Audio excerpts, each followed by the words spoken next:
We need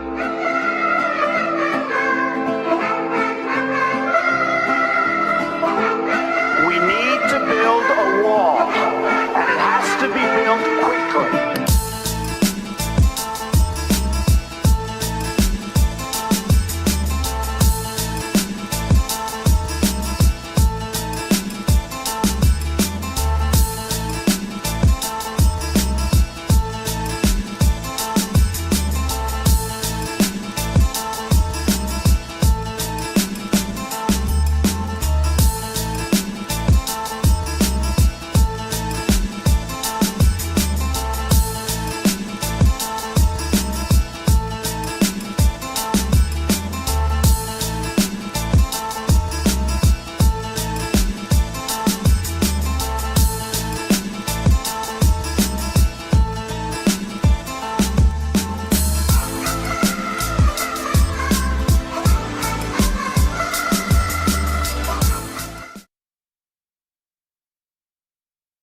Good morning. It is 9:06 on Super Talk 99.7 WTN. Hey, how are you?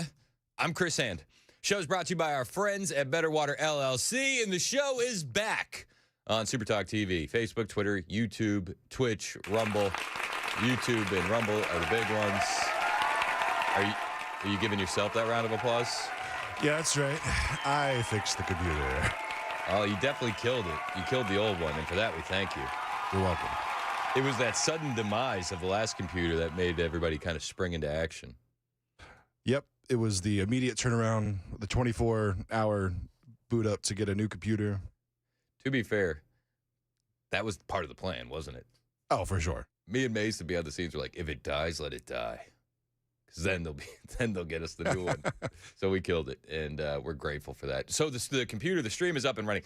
I don't know if it's like at 100% today because we got settings that we need to I'll be shifting some stuff during the show and do some things. But we got video back on the YouTube stream, so all the audio that you hear on your radio, you'll be able to see the video for it on Super Talk TV.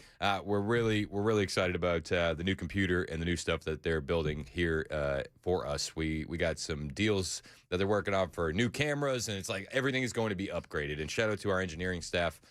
They have been working hard on this. So I was about to say, we need to give them full props. Yes, thank you so 100%. much, guys. Ian, Mike, Kirby, the whole team here at Cumulus, they are top-notch and a good bunch of guys, and we thank them for the work that they're putting in. So I want to start today with just a little appreciation for living in the greatest country on earth. We do. And we are so blessed. We are blessed in so many different ways that we don't even realize how blessed we are. And I'll tell you, I have a friend that lives in Europe, and he went to Dubai for a couple weeks for vacation. And we were going to jump on a call yesterday, and he said, I'm going to be honest with you, my mind is elsewhere because I'm trying to get the hell out of Dubai, and I can't. And my phone keeps getting missile alerts. And I thought to myself, that's a unique situation. And with the escalating tensions in the Middle East, I think it's important to put a human touch to what's going on. And I had that delivered to me firsthand yesterday. Because I don't know. It's tough for me. I don't live there. I don't know what's going on in the Middle East. I'm not there daily. I don't have friends there at all, really. This guy's just vacation there. But, I hear that. I'm like, oh, damn. It puts things into perspective a little bit. In Dubai, there was a drone strike near the consulate. There's been damage to iconic landmarks, hits on the airports, Dubai International Airport and Abu Dhabi's Zayed International, with at least one reported fatality in Abu Dhabi. And they've shut down all the airports there because of this. So my friend who's there, he's trying to get back to Europe, and he's like, I don't know when I'm going to be able to get the hell out of here. And the anxiety and just the chaos that creates, we are so blessed. I was talking to my wife last night. It's like, could you imagine getting missile strike warnings on your cell phone? Could you imagine that? The closest thing that we have even had to that in the United States was a couple years ago when there was that false alert on everybody's cell phones in Hawaii. Like, that is the closest we have ever gotten to receiving a missile alert notification the same way we get our tornado warnings on our cell phones. So it's just, I don't know. It put things in perspective to me, how crazy it is in the Middle East right now. The situation is insane. The United States Senate yesterday rejected Democrat efforts to block President Trump's Iran strike, 47-53. Senator John Fetterman joined the Republicans. Senator Rand Paul voted with the Democrats. Not shocking on either of those accounts. And we got word yesterday that the Kurds are launching a ground invasion. Fox News originally reported it as Iraqi Kurds, but that was not the case. This is the original reporting from Fox News. Just in, it's big. A U.S. official telling Fox thousands of Iraqi Kurds have launched a ground offensive in Iran. Decimated, destroyed, defeated. All words the Pentagon used to describe Iran's various military forces on day 5 of Operation Epic Fury. Moments ago. So they said Iraqi Kurds. It has now been confirmed that they were Irani Kurds. Irani. Top official in the Kurdistan region of Iraq vehemently denied that Iraqi Kurds were involved in this offensive, saying not a single Iraqi Kurd has crossed the border. This is patently false. Aziz Ahmed, the deputy chief of staff to the prime minister of Kurdistan, wrote on X, it's Iranian Kurdish groups operating from territory along the Iraq-Iran border. They're involved in a ground incursion, the Jerusalem Post reported. The group maintains thousands of fighters, according to the outlet, and have been preparing in recent days for a ground offensive aimed at pressuring Iranian security forces and dispersing them across the country. The incursion may have actually started earlier this week, and we're paying attention to this story because it is interesting. Does that look like boots on the ground? Are there U.S. forces embedded in those Kurds? Are there Israeli forces embedded in those Kurds? It wouldn't shock me if either of those were true, but we don't have any information to confirm that. That's just speculation at this point. Yesterday, the president was talking about the war in Iran, and he was asked, on a scale of 1 to 10, how's it going so far? I would say. Somebody said, on a scale of 10, where would you rate it? I said about a 15. And we're going to continue to do well. We have the greatest military in the world by far. And that was a tremendous threat to us for many years. 47 years they've been killing our people and killing people from all over the world. And I think we have great support. 15 out of 10. 15 out of 10.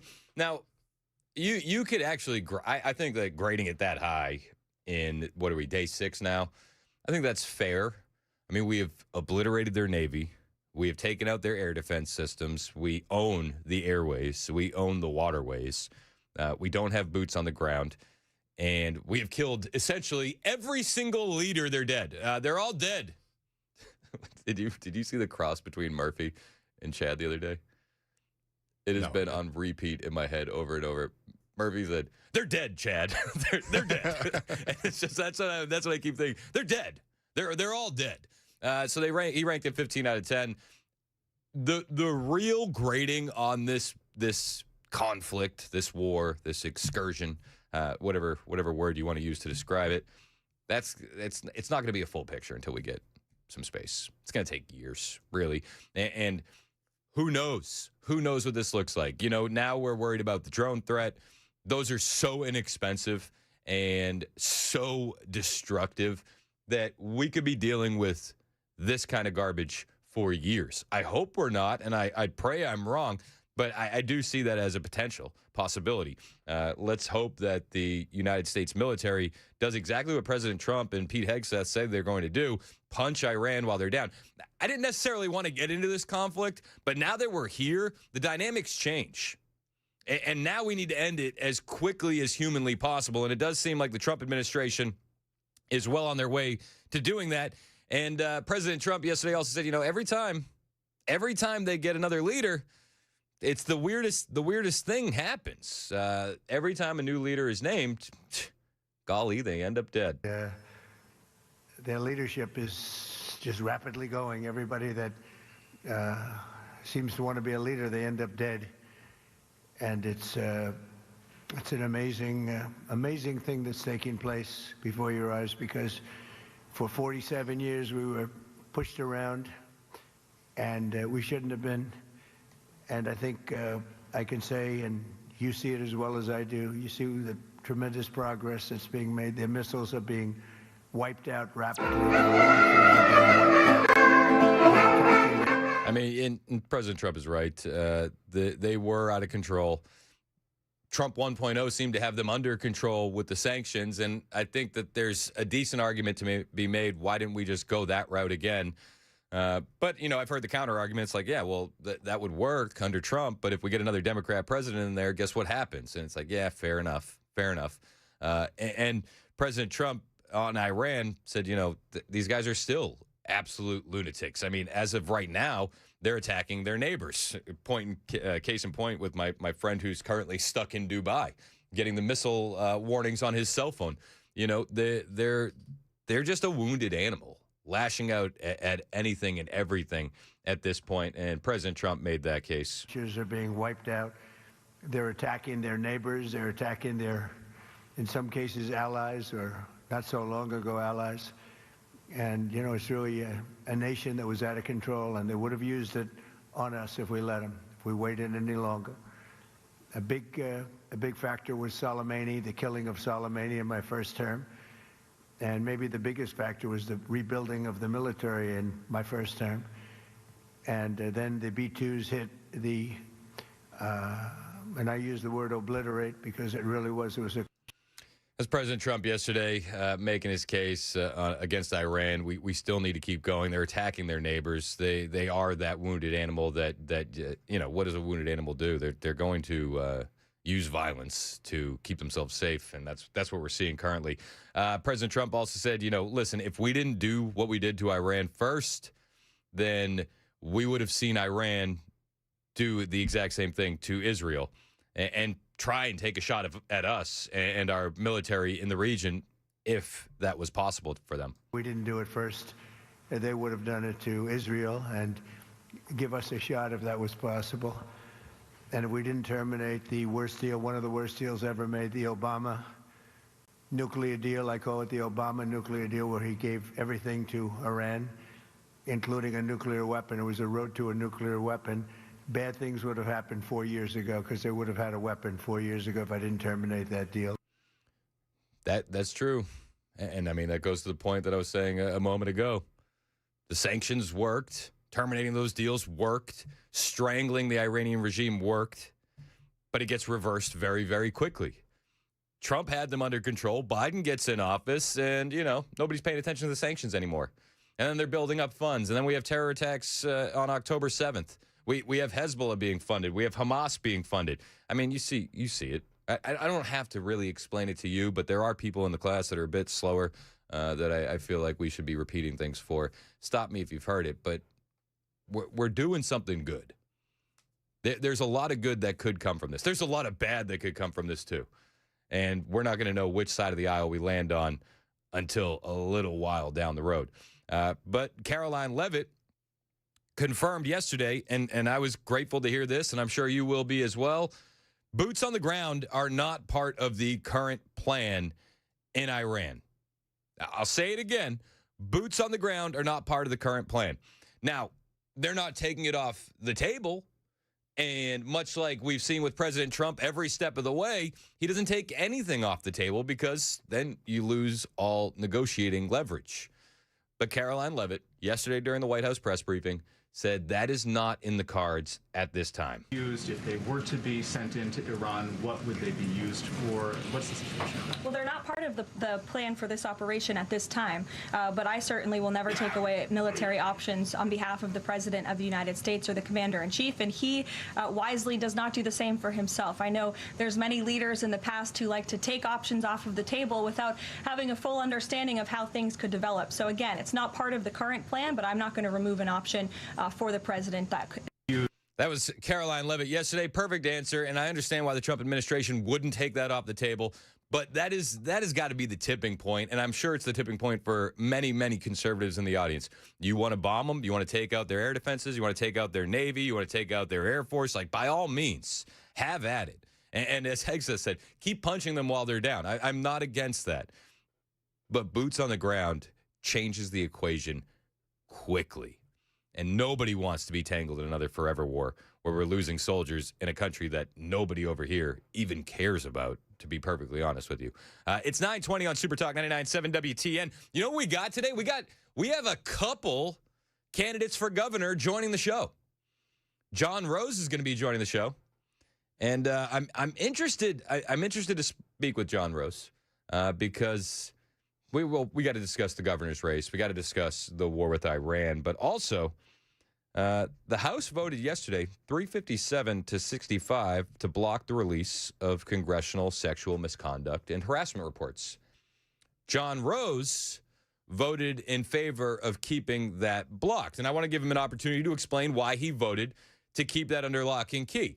So looking forward to that conversation. That's going to be at 11 o'clock. At 11:30 today, Monty Fritz, another candidate for governor, is going to call into the show, give us an update on the race, where he stands today, how he's feeling about everything, what's happening in the Tennessee state legislature, what's he working on. You know, it's actually weird. I love Monty Fritz. I do. I think he's a great guy. I also love Charlie Kirk. One of my heroes, changed my life just unbelievably. And Monty is pushing a piece of legislation that would require Tennessee colleges to have a Charlie Kirk Square on the campus. And like the idea seems really, really nice. And I like the sentiment, and I like the thought of keeping Charlie alive through things like that. But it would cost Tennessee taxpayers about $245 million. And then it would cost Tennessee taxpayers about $245,000 every year after that to maintain it. And that's like just maintaining. That doesn't even mean like removing graffiti and spray paint and the damage that would be caused to these memorials. And I thought to myself, like, well, that seems like a waste of money. Just me? We'll talk to Monty about that at 11:30. So just in case you're keeping score, John Rose at 11 o'clock, Monty Fritz at 11:30. We got a lot to get to on the way. We got more comments from Caroline Levitt during this White House press briefing that I'll bring to you next. It's 9:22. This is Super Talk 99.7 WTN.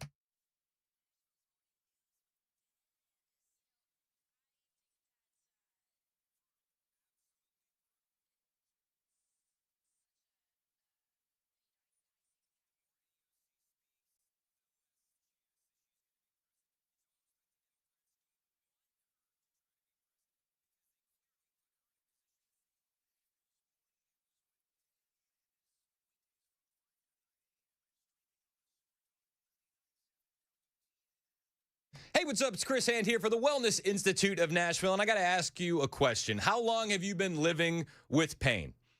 Okay, if your answer was anything more than a few days, it's way too long, and you need to talk to my friends at the Wellness Institute of Nashville today. Back pain, neck pain, sciatica, slip disc, herniated disc, spinal stenosis. Maybe you got numbness or weakness in your hands or feet. You think it's just part of getting older, but listen, it doesn't have to be. And the Wellness Institute of Nashville has a seal of approval on this deal that could absolutely change your life. So, for starters, 47% off spinal decompression today. Non-surgical spinal decompression. Dr. Mitch is an innovator, and he can get you back on your feet, no pun intended, with this non-surgical spinal decompression. On top of that, they have the most advanced tech in the entire planet. I'm telling you the truth. Hydrowave, the machine, is going to stimulate your stem cells for healing at the cellular level. They're also offering robotic lasers, anti-gravity machines, cryotherapy, the works. What they're not offering, opioids, surgery, painful injections. That's not what you're going to find. During your consultation, you'll get a full exam, x-rays if needed. Bring your MRI so that way Dr. Mitch can map it out and give you a real plan of action to end your pain today. 615-246-5009, 615-246-5009, or find them online, painisbad.com.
Kurdish fighters have reportedly started their push into Iran. Also, a Nashville school teacher gets his record cleared. Those stories at 9:30 on Super Talk 99.7 WTN. That's Joan Jones in the newsroom. My name is Chris Hand. Mason Fleming is producing. Show's brought to you by Better Water LLC. The show isn't really mine. It's yours. You're welcome to call in, text in 615-737-9986. CJ in Nashville holding on the line. Wants to talk about Iran regime change. What's up, CJ? Hey, Chris. I've just been thinking a lot about, in Iraq and in Afghanistan, we didn't do real well on nation building. Yep. And I do think we're kind of learning our lessons that, we don't want to put boots on the ground. We don't want to go in there and say we're going to run your political system and tell you who's in charge. I've been hearing some comments that I really like, which is, no, we're not going to tell the Iranians who needs to be in charge. But what I want to hear from you is, maybe we should be a little bit clearer on exactly who can't be in charge. And what I mean by that is if all the guys who've been running the show for the last 40 years have basically had a political party that I don't even know what you call it, the Iranian Revolutionary Guard, I don't think that's it, but it doesn't matter. Why don't we just say, hey, you guys need some new parties, and your parties need to say, we're not going to pursue nuclear weapons and we're not going to attack our neighbors. And you guys pick from among those, and as long as you do that, we'll be fine. And if you keep having people who are trying to have the policies you've had in the past, you can continue to expect more of what you're getting today. Well, I mean, this is just my take. It does seem like they're waiting for somebody to say that, and if they don't say that, they're just going to kill them. And anytime new leadership steps up, it seems like they're just taking them out. The Trump administration has received phone calls from Iranian leadership. They said that they want to talk. They're not taking those phone calls right now. I'm with you. Nation building doesn't seem to be a winning recipe for America. Libya, Syria, Afghanistan, Iraq. It seems like we have stepped in it more than once. And I hope and pray that the Trump administration doesn't make the same mistake. But as far as, getting the right leadership in there and helping them get the right leadership, I don't know. I have great pause because there are still Iranian people on the street chanting death to America today. So you're creating a power vacuum. There's 12 different ethnic groups inside the region. You got the Kurds going in. Who knows where this ends up? And I don't want to count my chickens before they hatch. I just don't want to see boots on the ground. At the end of the day, degrade their military to dust and then let the cards fall where they may. That's my thinking as well, in that, if we try to put our guy, our favorite guy, whoever that is, I have no idea, and have everybody accept him as president, who knows if they even need a president? I don't know that democracy, at least democracy as you and I understand it, is the right answer for Iran. But, maybe our message just has to be really, really clear. You Iranians decide what you want, but it's got to be a group of people who are identifying themselves clearly in some form of membership in a club that says we're not going to have nuclear weapons and we're not going to attack our neighbors. And, you guys can sort it out, and we're just going to stay out of the, we're not going to have boots on the ground, and we're not going to get involved in your politics. Yep. If you keep picking wrong, if you keep picking guys, maybe that would inspire the quote-unquote moderates to get much more active in saying, well, this is the name of our new party, and we're leaving our loyalty that we've had for decades with, the Ayatollah and whoever gets to be the next temporary Ayatollah.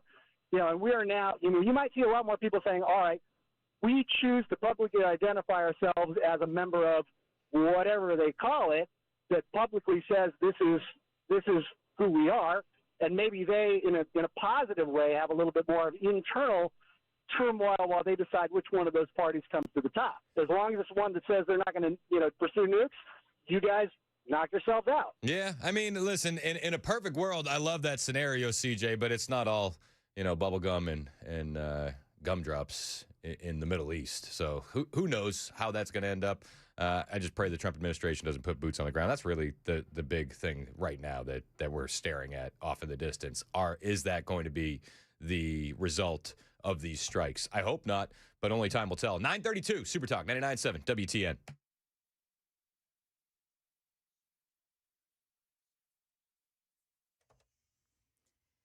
Good morning. I'm Joan Jones with your top stories. Azerbaijan has become the latest country in the neighborhood of Iran to be attacked. And this morning, Israel said it has started another wave of large-scale strikes on Tehran while also striking Hezbollah's command centers in Beirut. Meantime, Iranian Kurdish militias, mostly based in neighboring Iraq, are reportedly already pushing into Iran and beginning a ground offensive organized and paid for by Israel and the U.S. Former U.S. Ambassador to Lebanon, David Hale. Kurds are probably the most organized of the opposition elements involved in this in the situation in Iran that actually wants to bring about a democratic change. Why not? Other reports say Iranian soldiers are also headed to the northern border. In local news, a Greenbrier man facing charges of public indecency after performing a lewd act while driving. Here's Channel 4's Marius Payton. Our partners at Smoky Barn News say this happened yesterday along Highway 41. A witness told police the driver, Bradley Gay, was deliberately positioning himself so the behavior could be seen. Another driver who saw the act took down the license plate and called police. When police tracked down that driver, he confessed, saying he was also watching pornography at the time. A Nashville elementary school teacher has been exonerated after standing up for his religious beliefs. Here's Fox 17's Jen Waddle. The First Liberty Institute claims that KIPP Antioch College Prep Elementary has now agreed to clear Eric Rivera's record. Rivera said he got threats of termination from administrators at KIPP because he refused to read a book about a same-sex married couple and their daughter. Instead, he asked another teacher to read that book. Now, the school has agreed to allow that option of someone else reading offensive books going forward. That is the latest news. Weather is next. I'm Joan Jones, WTN News.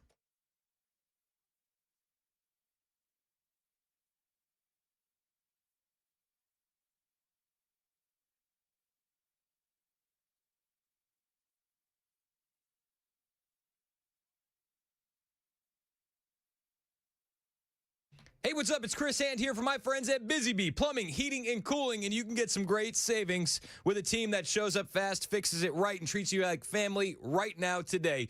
Busy Bee Plumbing, Heating, and Cooling, your trusted pros for total home comfort. Right now, perfect time to upgrade. When you purchase a 16-SEER high-efficiency HVAC system, you are going to get a free Yeti Tundra 45 cooler. Yep, Yeti cooler for free. I know you've been kicking the can down the road replacing the AC unit. You're like, well, the heat's working.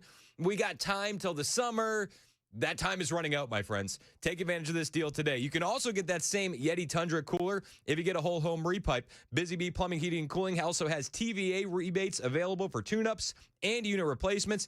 Even better, their team is going to file all the paperwork for you. No hassle, no headaches. You want even more savings? Join the Beehive Club membership. Keep your home humming year-round. Members get priority scheduling, discounted repairs, free annual checkups on your HVAC units and your plumbing, plus extended warranties. Call my guys today. 615-775-7833. 615-775-7833. Busy Bee Plumbing, Heating, and Cooling. BusyBeeHVAC.com.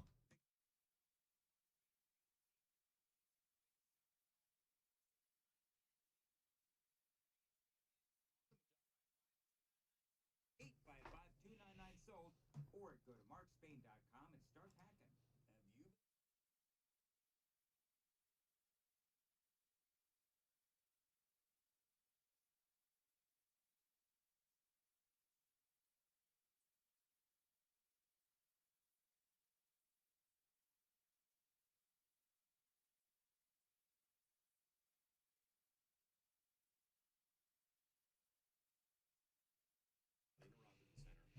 Oh, hello again. We can now go live on the stream during commercial breaks. This is amazing. Mason, props to Mason. So I had this thing that I wanted to show you guys, and it's like it's more like stream exclusive because there's not a lot of words in it. It's just some kick-ass music. President Trump and the White House posted this video clip, and it's all about the war in Iran, and it's absolutely triggering leftists. Can you do it? Can you do it so that way this video is full screen, and then I'm down in the bottom box because I want everybody to get the full effect of this video. So give me a thumbs up when you got it full screen, Mason. Perfect. The White House dropped this yesterday. So badass.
park there.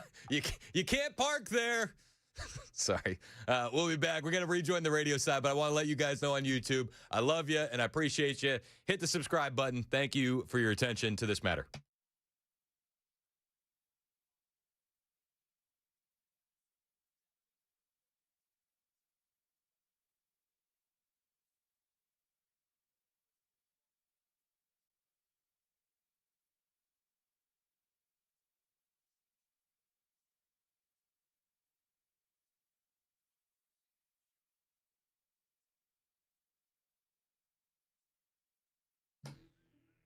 $9:39, Super Talk 99.7 WTN. My name is Chris Hand. So we went live on the stream during the commercial break because the White House put out this killer video where they're bombing all the planes and the ships in Iran.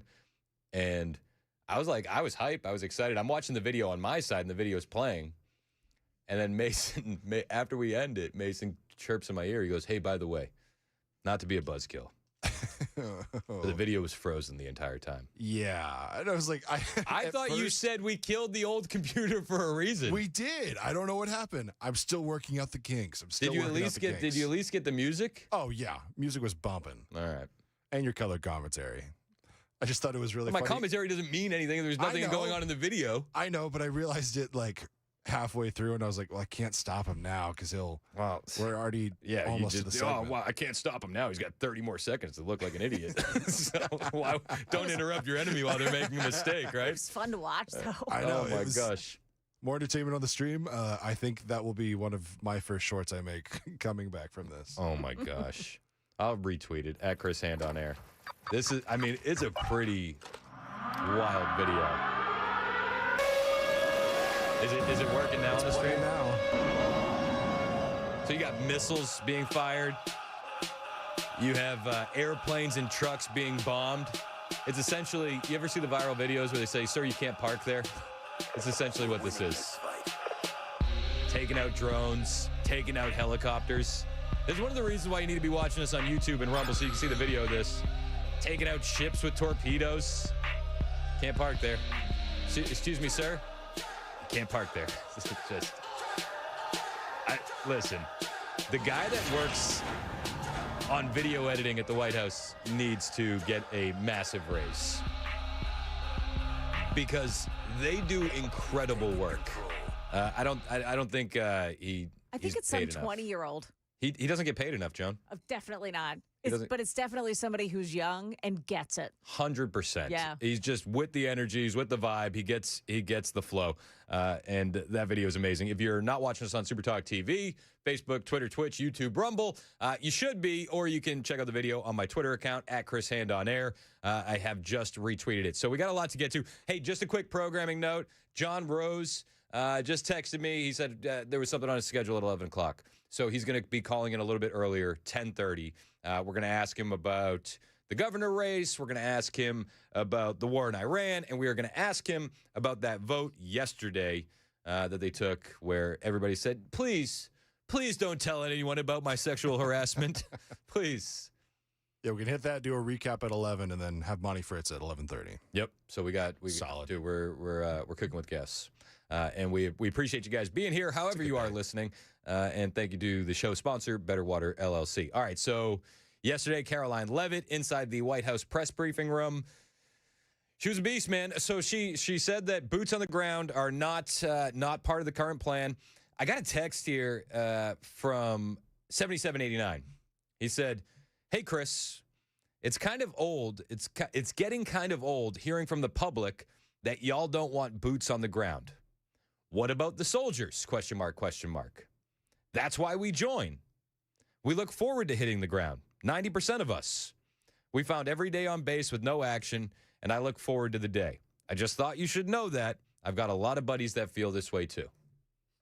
Well, listen, if you're a member of the armed forces and being boots on the ground is what excites you, that's your prerogative, man. I'm not going to say that you shouldn't get excited about that. I have friends that have been in the military. I have family that's been in the military, and a lot of times what I hear is that war is hell, and that it's not the fun that you think it is. And it's very easy for someone who's not in the military or hasn't been in the military to advocate for war, Lindsey Graham. But it's a lot harder to advocate for the peace side.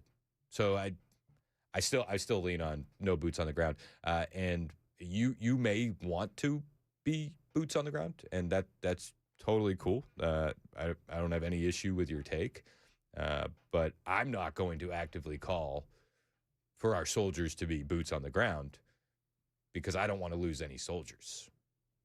They all have families. A lot of them have kids. I don't want anybody growing up without their mom or dad. I don't want any mom or dad to have to bury their son or daughter. You know what I mean? So I'm going to still advocate for no boots on the ground. And I hope that we can respectfully agree to disagree on that one. 7789. 615-737-9986 if you want to join the show. Mike in Nashville, you're up next on Super Talk. What's up, Mike? Yeah, how you doing, Chris? I don't think it's going to be necessary to put boots on the ground doing what Donald Trump is doing right now. They're totally decimating the Iran, which they should do. You know, a lot of people, Chris. I want to talk about the Democrats, and especially that congressman who has defeated attitude, saying that the United States is going to fail in this attempt. You know, this guy here Hakeem Jeffries. Hakeem Jeffries said that. Yeah, Hakeem Jeffries. This guy here, he makes me sick. This guy here, he all he does is badmouth Donald Trump and the Republicans. Here's the sad part about it, Chris. You actually got American people that hope that we fail over there in Iran fighting against these lunatics. You have people in America that actually hope that they send Americans home in body bags just because they don't like Donald Trump. And that's really sad, Chris, that people live in America and have that kind of attitude because they need all the support they can get from the American people. These people are putting their lives on the line, trying to represent the U.S., and that's the least you can do is support these young men and women. And you got people like him in Congress that are actually stabbing them in the back. Amen. But like I said, you're Chris, absolutely right. But like you said, Chris, this has been going on for 47 years. Like Donald Trump said, they've been taking advantage of the United States due to these other previous stupid presidents, such as Barack Obama, who gave them money stacked up on pallets so they could continue the nuclear program, and Joe Biden and Kamala Harris, who did absolutely nothing in the 4 years, and they would have got a nuclear weapon if Donald Trump wouldn't have stepped in last year and dropped that bomb on that deal. But see, Donald Trump tried to cooperate with these people, Chris. He gave this man more time, and the guy refused. The Supreme Leader refused to discontinue his nuclear program, and that's the reason why Donald Trump had to go in and eliminate this guy and anybody else that thinks like him, because Iran cannot get a nuclear weapon, just as everybody knows, because see, they're not like Kim Jong-un in China, who just and Vladimir Putin, who just act like they're going to use nuclear. They're not going to do anything. But I promise you, if that Supreme Leader would have got a nuclear weapon, it would be headed straight to the United States or either Israel. And Donald Trump did the right thing. And I'm just going to say this, Chris. Anybody who doesn't like what Donald Trump is doing, they don't agree with the American system. There are airplanes headed out of America right now to Iran. I wish those people would get by them a ticket and head on over to Iran and see how things are over there. And I bet you they'll want to get back to the U.S. real quick. And I thank you for taking my call. Mike, appreciate the call as always. To your point on China, they said, and I quote, we are not providing military support to Iran. We're only offering moral backing. I posted this meme on my story on Instagram at Chris Hand on Air. It's the Chinese plane flying over Iran with a banner. It says, "You're doing great. You're doing great." No, I don't think anybody wants to get involved in this conflict and back Iran at this point. Russia is spread too thin. China, they seem to be not thinking that's a good idea. I think one of the things that you're seeing with Donald Trump is that he is proving that his threats are not idle. And when he says something, you should take note. When you look at the Ayatollah, he had plenty of opportunities to come to that negotiating table. Steve Witkoff, our special envoy to the Middle East, said, man, they tried to strong-arm us in the negotiations.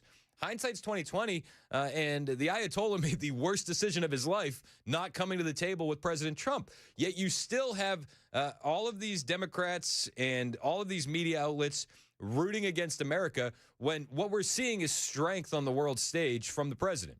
There's argument to be had whether or not we should have done this. And I'm not 100% sure that we should have. I think that the president could have choked them out with sanctions.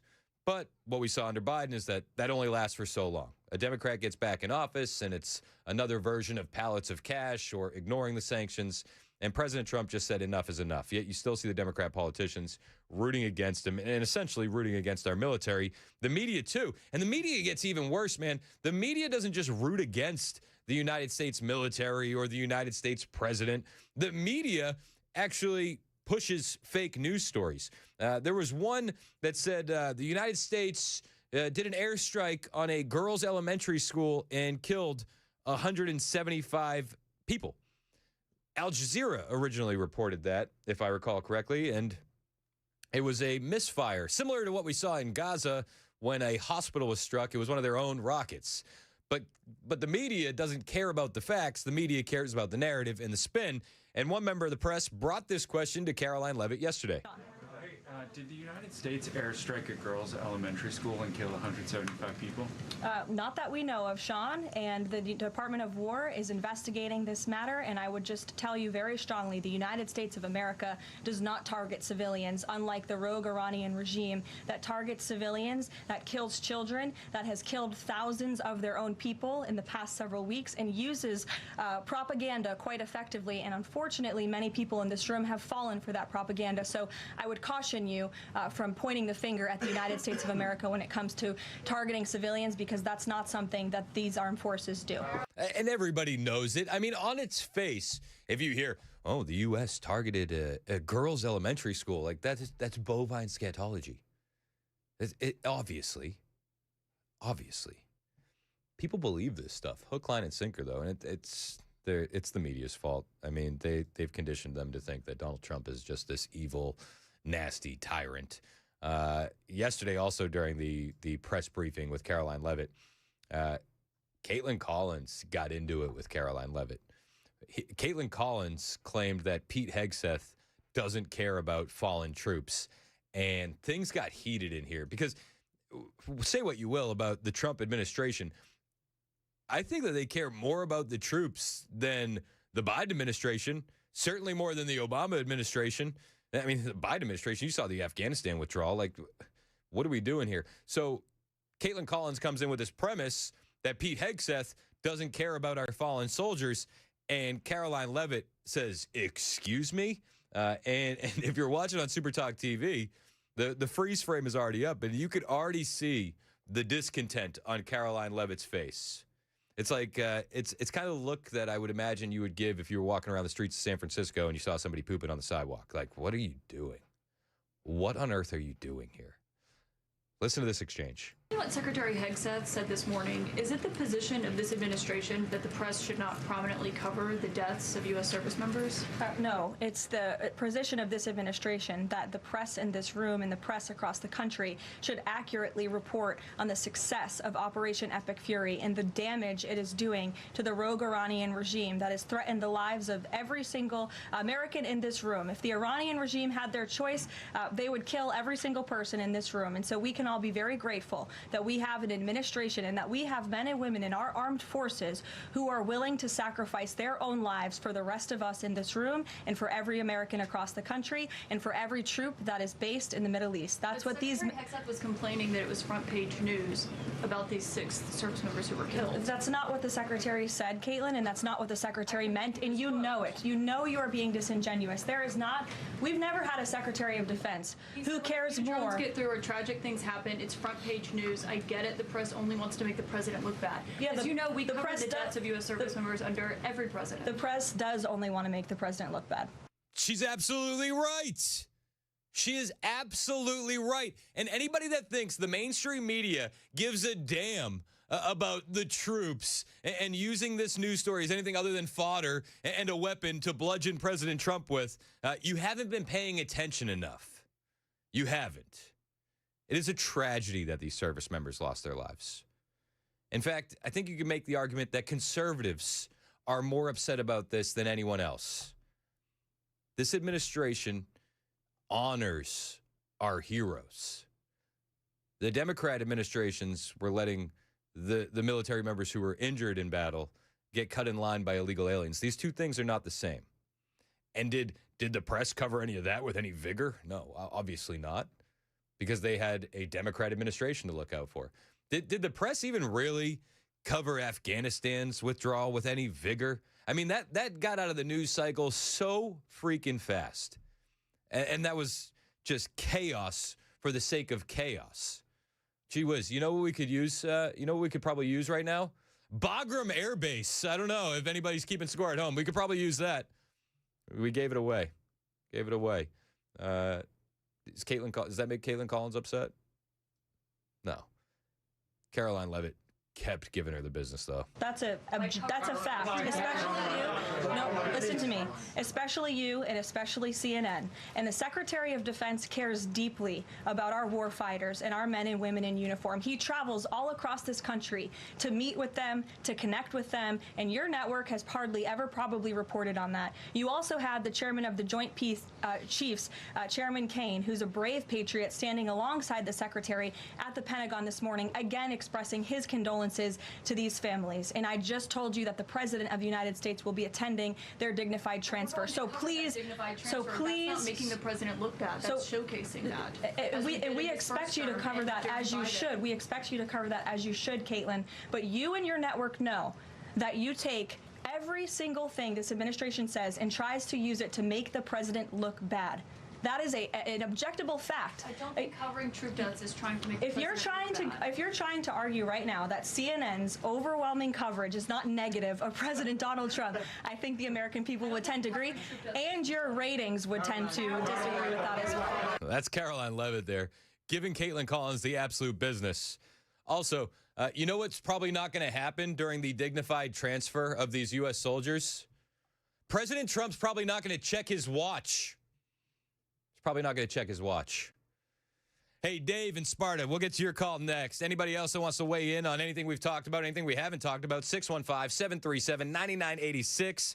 It is 9:56. This is Super Talk 99.7 WTN. My name is Chris Hand, and I'm grateful to have a little time with you. I got to tell you about my friends over at the Glock Store. They got some really cool stuff coming, and I'm going to be doing this next Friday, and I'm just pumped, man. The Glock Store has the most realistic training that you can get. It's inside the Shoot 270 indoor ranges, one-on-one instruction, private shooting rooms, low light, no light, monthly home defense drills. Done them all. Fantastic. I recommend you do them as well. But they got something new coming, and it's going to take training to the next level. It's called Force on Force, and it's a simunition exercise starting March 21st. In Force on Force, you're thrust into a simulated situation where deadly force may well be necessary to save your life or a loved one's life. You're going to be armed with a Glock 17T, used to train SWAT, used to train special forces, and you're going to test your reflexes, your marksmanship. How do you make split-second decisions in a realistic life-or-death live-action simulation? To find out more, and you're going to want to find out more because this is super cool, shoot270.com, click on Training, then Classes. Shoot270.com, Training, then Classes. The slots are going really fast for the March 21st debut. I'm going to be trying it on Friday, the 13th, and I will be sharing pictures and videos and telling you about the whole experience. Force on Force training only at the Shoot 270 indoor training rooms, only at the Glock Store. If it were more real, blood would be spilling. Glockstore.com.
Good morning. I'm Joan Jones with your top stories. In Spain has sent its most advanced frigate to help provide air defenses for the island of Cyprus, which has become a target of Iranian drones. The ship is called the Christopher Columbus.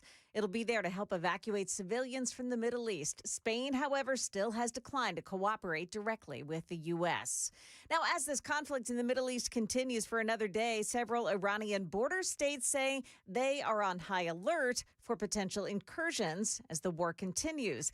ABC's chief international correspondent James Longman is in the northern Iraq area near the Iranian border with the latest. I'm up on the Iraqi-Iranian border up in the mountain. It is beautiful up here, but it's a very, very tense situation because we've been talking to people who've been going back and forth, and they tell us that just last night, Tehran sent military reinforcements to the border region. They are concerned there could be a border incursion into their country, and they're taking it seriously. In other news of the day, a bill before the state legislature that requires public schools to track a student's immigration status has cleared its first hurdle. House Bill 793 passing the House Finance Subcommittee yesterday. It'll head to the full Finance Committee now. This amended bill does not require schools to charge tuition for those in the country illegally. If your home or business in Nashville was damaged by the winter ice storm last month, you may be able to get some property tax relief. Channel 4's Braden Ross. The damage has to be pretty substantial in order to qualify. Repairs have to have cost you 50% or more of the cost of the building, and it has to have been uninhabitable or inoperable in the case of a business for 30 days or more. The property assessor's office will come out to look at those damages and then take them into account when calculating your property value for the time that those damages are impacting it. That discount will end once the necessary repairs are completed, whenever that is between now and September 1st. Now, Metro Council still has to pass that legislation through one more reading next week before it'll go into effect. And once it does, you'll need to contact the property assessor's office to apply. The flu is taking down another school district in the mid-state. Kids in the Pickett County schools are learning virtually today and tomorrow. Overton County schools are also doing the same right now. Both districts will resume in-class learning on Monday. Tennessee Department of Health reports a big jump in the number of positive flu tests. That's the latest news. Weather is next. I'm Joan Jones, WTN News.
It's 10:06 on Super Talk 99.7 WTN. Hey, how are you? My name is Chris Hand. The show is brought to you by Better Water LLC. You can listen to us anywhere. iHeart, TuneIn, the FM dial. You can watch us on Super Talk TV. New computers humming. We're rocking. Facebook, Twitter, Twitch, YouTube, and Rumble. Hit like and subscribe. You know what you need to do? What do we need to do? Tell them about the little secret you found on the computer. Oh, yeah, dude. I wish I could show you guys. There's like screens inside the computer. I've never seen anything like this.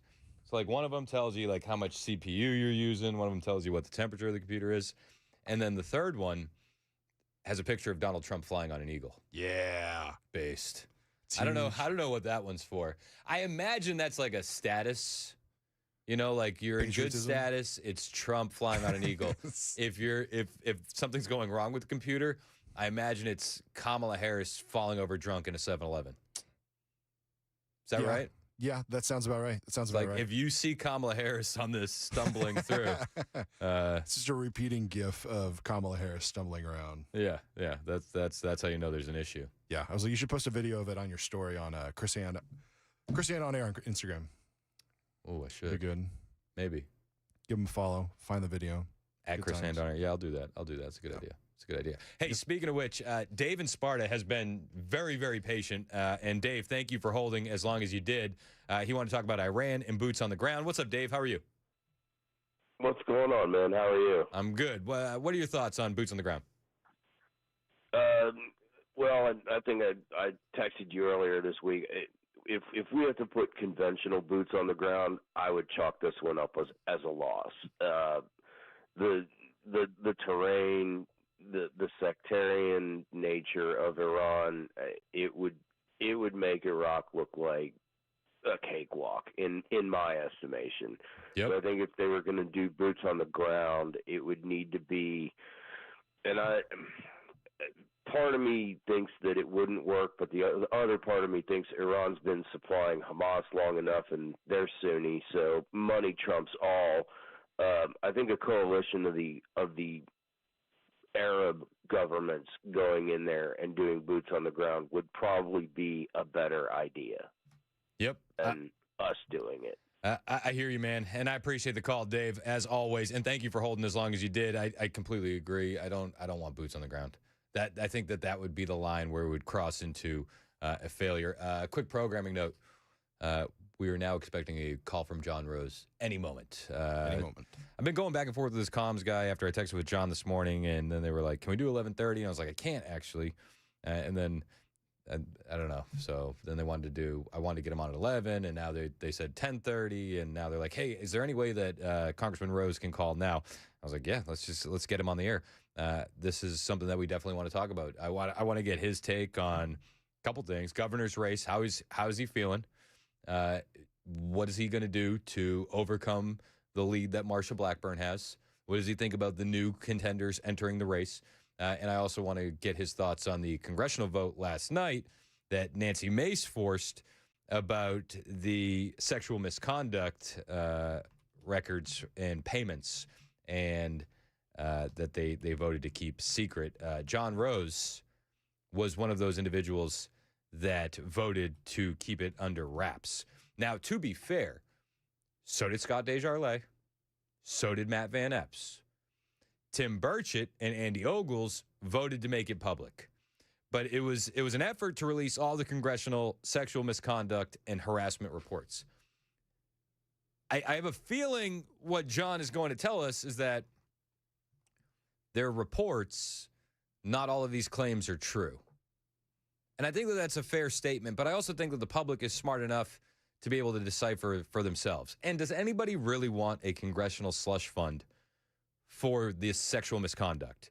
So this is the story. Rep. Nancy Mace forced the vote in light of the allegations that a Republican colleague, Tony Gonzalez of Texas, sent sexual text messages to a subordinate. We've heard the story about Tony Gonzalez.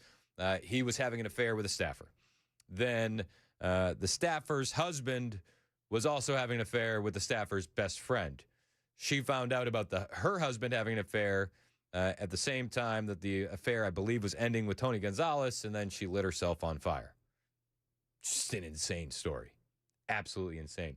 Gonzalez has said that he has since apologized and made up with his wife, and that everything is hunky-dory over there.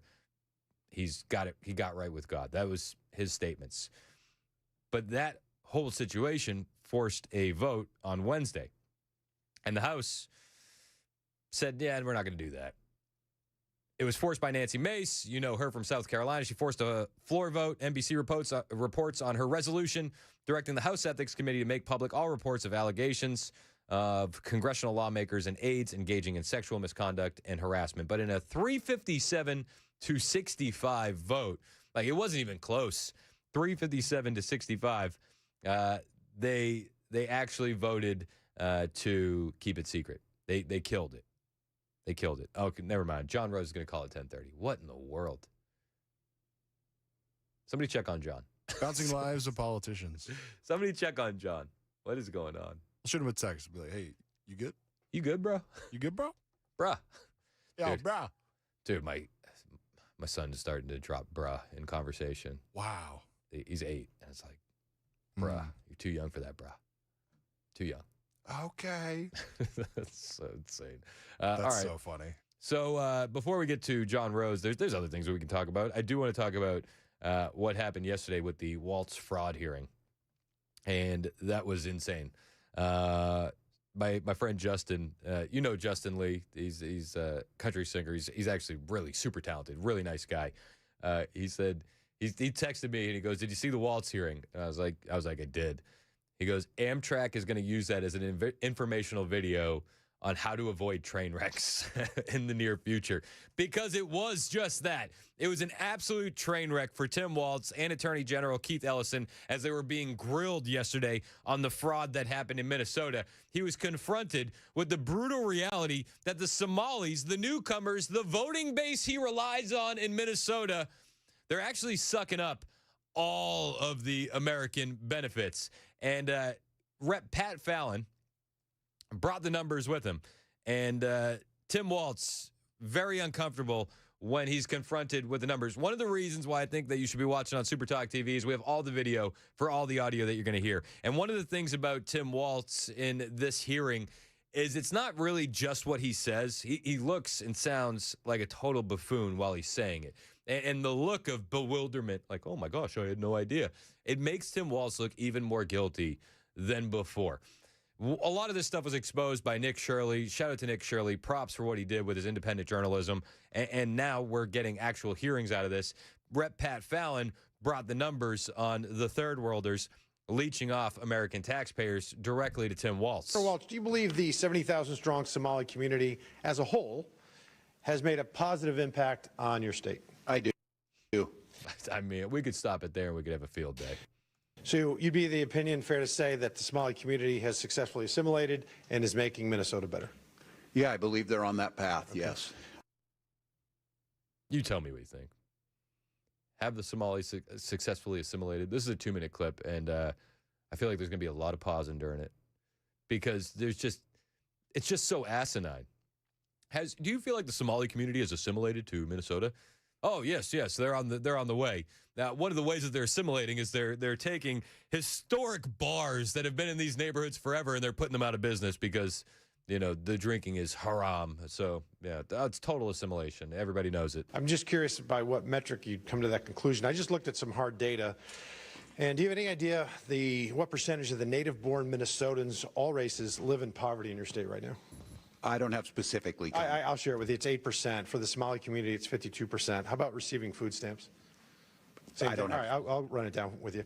It's 7%, and then compared to 54% in the Somali community, and then don't have at least a high school diploma. For all Minnesotans, it's 5%. Somali community, it's 39%. One family member at least on Medicaid, it's 18% for Minnesota, 73% for the Somali community, and receiving welfare of some form, it's 21%. And that's 81% for the Somali community. Governor, do you happen to know what the percentage is of all those who have currently been charged in this staggering social services fraud scheme were native-born Minnesotans? What percentage? I do not have that. I think it was 85 out of 98, which comes out to 13% Minnesotan and 87% Somali Minnesotan. So I think this is an instance, perhaps, of where woke gets slapped by data. Governor, there's been billions stolen over 7+ years right under your nose, and really there's only two explanations. It's either you were in on it or you weren't smart enough to to see it. Now, to be fair, both would be believable in the case of Tim Waltz. Were you not smart enough, or were you in on it? And I think we all know that it's the latter, not the former. Tim Waltz had whistleblowers coming to him. And the whistleblowers said, "Sir, the fraud is alarming." And he said, "Gee whiz, if that gets out, it'd be a shame if somebody called you racist." It's like, wait, what? What? Again, the numbers are staggering. 54% of the Somalis are on food stamps. 81% have a family member on Medicaid. 87% of those charged in the Minnesota fraud scheme are Somali. 87% of those charged in the Minnesota fraud scheme are Somali. Tim Waltz doesn't have the right answers. It's either criminal negligence or wild incompetence. And the only way this kind of fraud can reach this scale is if there's people in power that are colluding and collaborating and willfully blinding themselves to the realities around them. And in oversight, when we do investigations, it's rare for us to have whistleblowers because they face retribution and punishment and resentment, and they can be ostracized, and it's difficult and it's uncomfortable, and sometimes it's even dangerous. So when we have when we're having an investigation and we have even a couple of whistleblowers, it's very valuable to us because they provide invaluable insight. Do you have any idea how many whistleblowers are working from Minnesota are working with the Oversight Committee? I do not. We have our own strong protections in the OLA, the independent. Well, it's 30. I mean, I haven't seen that in 5+ years in Congress. 30. Governor, on September 16th. 30 whistleblowers ratting on Tim Waltz. He doesn't have any idea about anything. He is just, he's but a simple governor. He just cares about people, and he's not worried about the details. Tim Waltz, unbelievable. The best line from Pat Fallon, though, was this. But it's been widely reported that in 2008, when Barack Obama was choosing his vice presidential candidate, he had 3 criteria. He wanted to make sure he picked somebody that wasn't as smart as him and had less talent and charisma and couldn't possibly outshine him, so he picked Joe Biden. No, and then Joe Biden in 2020 used the exact same criteria. He wanted to make sure he picked somebody who wasn't as smart as him, had less talent and charisma, and wouldn't outshine him, and he picked Kamala Harris. You see where this is And going? then in 2024, Governor, I think it's very evident why Kamala Harris picked you. But sir, widely, Mason, can you get federal authorities on the phone? I'd like to report an assault. I'd like to report a murder. He's down, sir. He's down. Stop hitting him. Stop hitting him. He's down. No, we're not. Brandon Gill, also one of my faves. But fresh off of demolishing his primary opponent, Brandon Gill came in with, I think it was 91% of the vote in his Texas primary, just absolutely mopping the floor. Brandon Gill seems like an absolute fighter. The more I hear from Brandon Gill, the more I like him. But Brandon Gill also continued to punch Tim Waltz while he was down. He's already dead, Brandon. He's already dead. And Brandon said, kill him more, kill him more. Figuratively, of course. Figuratively. Brandon Gill said, man, you really don't know anything, do you? Faye Bernstein, who, again, has stated that she is a Democrat. She's only ever voted Democrat. Says that she was subjected to, quote, a smear campaign for trying to make leadership aware of illegal contracting practices. Why do you think that happened? I can't speak to that, Congressman, because we don't do it. You just don't know anything? I do know that we have strong whistleblower protections, and I can't speak. That's not what the whistleblowers are saying. He said, you just don't know anything, do you, Tim? No, sir, I don't. I do not. According to another report, quote, there's just a continuous effort to stifle you, to shut you up, and it's impossible to overcome. Your administration's response to whistleblowers has also been described as, quote, nearly unbearable retaliation. We've heard claims that, quote, they've been denied vacations, promotions, and that it's hurt people's careers to speak out against fraud. Do you think that had something to do with the prevalence of fraud in your administration? Yeah. You and I know it. Everybody knows it. What does Tim Waltz think? I can't speak to it, but it doesn't happen. Are you going to take responsibility for this? I supervise 40,000 employees. State agencies have their own. You supervise a lot of employees, and as you have said, the buck stops with you. And your administration has treated whistleblowers like absolute dirt, and that's a big reason why we've seen so much of our hard-earned tax dollars defrauded. $9 billion at least of your tax dollars has been wasted in the state of Minnesota, don't you know? Some reports say it could be close to $20 billion. Unbelievable. But Tim Waltz, he has no idea about any of this. And every time he's brought statements from the whistleblowers in front of him, he's stunned and amazed. Oh, geez, we have strong whistleblower protections. I'm shocked to hear that. Every time he's brought just some numbers, he doesn't seem to know any of the numbers. How much money was spent on autism in Minnesota in 2017, Governor? I don't have those numbers in front of me, Congresswoman. Did you prepare for this hearing today? Did you I do did. any preparation I take for this Congress hearing today? seriously. And you've seen the numbers about autism fraud in Minnesota. So we're going to do some Minnesota math with you today, okay? Are you ready? How much money was spent on 2017 for autism in Minnesota? How much? I don't know. I wasn't the governor. Okay. Did you not just say that you prepared for this hearing today? $1 million, okay? A quick Google search or using your AI could tell you $1 million was spent. How much money was spent on autism in Minnesota in 2024? I don't have the number in front of me. He doesn't have the excuse that he wasn't the governor then, though. As Were you governor in 2024?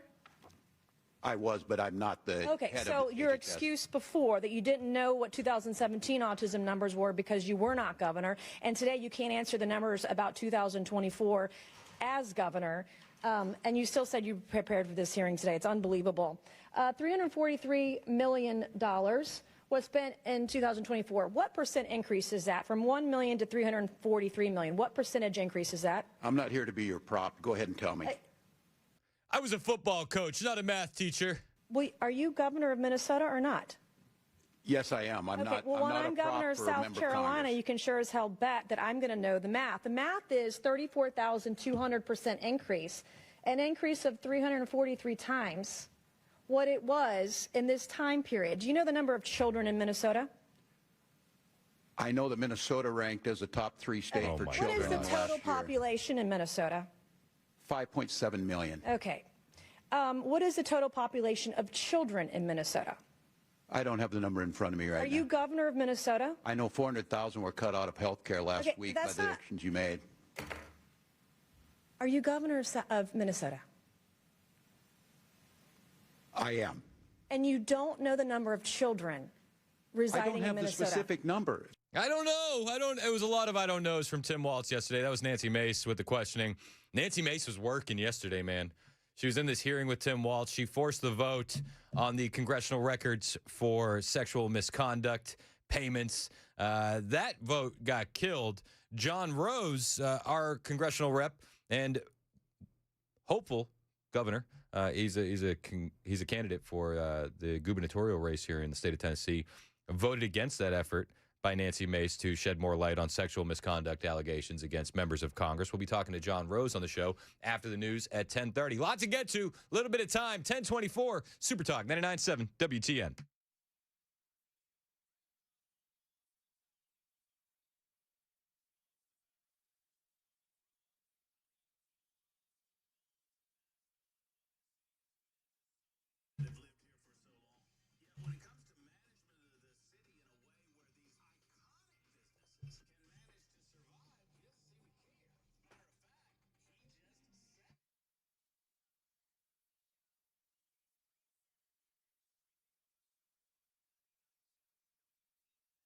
Hey, what's up? It's Chris Hand here from my friends at Better Water LLC. We talk about better water all the time. We often joke why you would need a water filter, and everybody knows the reason. Alex Jones is always screaming about it, but let's be real for a second. Jokes aside.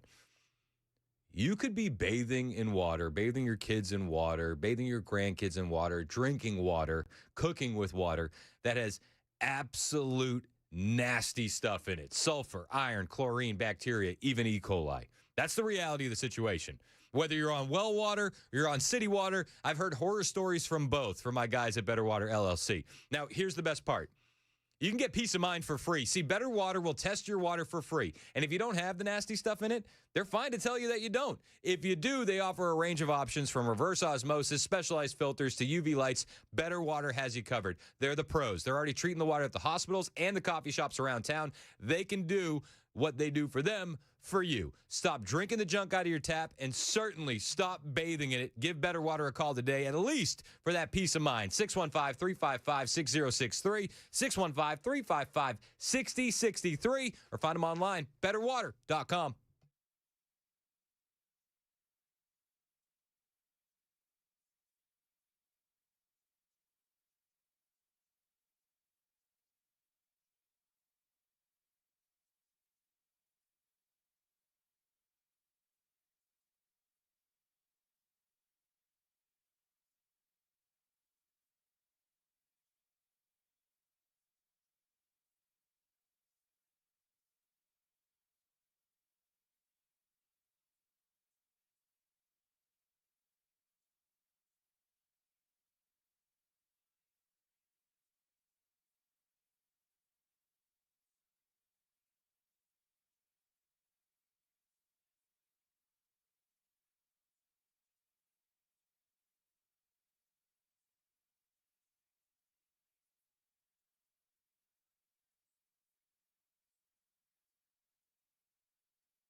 I'm Joan Jones with your top stories. Saudi Arabia says it's rerouting more of its crude oil exports through the Red Sea to bypass the Strait of Hormuz, where shipping has slowed to a halt. Meantime, the U.S. and Israel calculating that Iran still has a lot of missiles in its stockpile. Fox News' Trey Yanks. They are going after these launching positions because they're running low on launchers. They still have missile stockpiles, but we understand that U.S. Central Command and their Israeli counterparts are trying to not only target the launchers, but also the production facilities and storage sites. And so it's challenging to get a specific number of how many missiles we believe the Iranian regime still has left, but they also have short-range capabilities, the cruise missiles and drones that they've launched into the Gulf, and even to Azerbaijan earlier today. Iran has been relying heavily on its stock of kamikaze drones.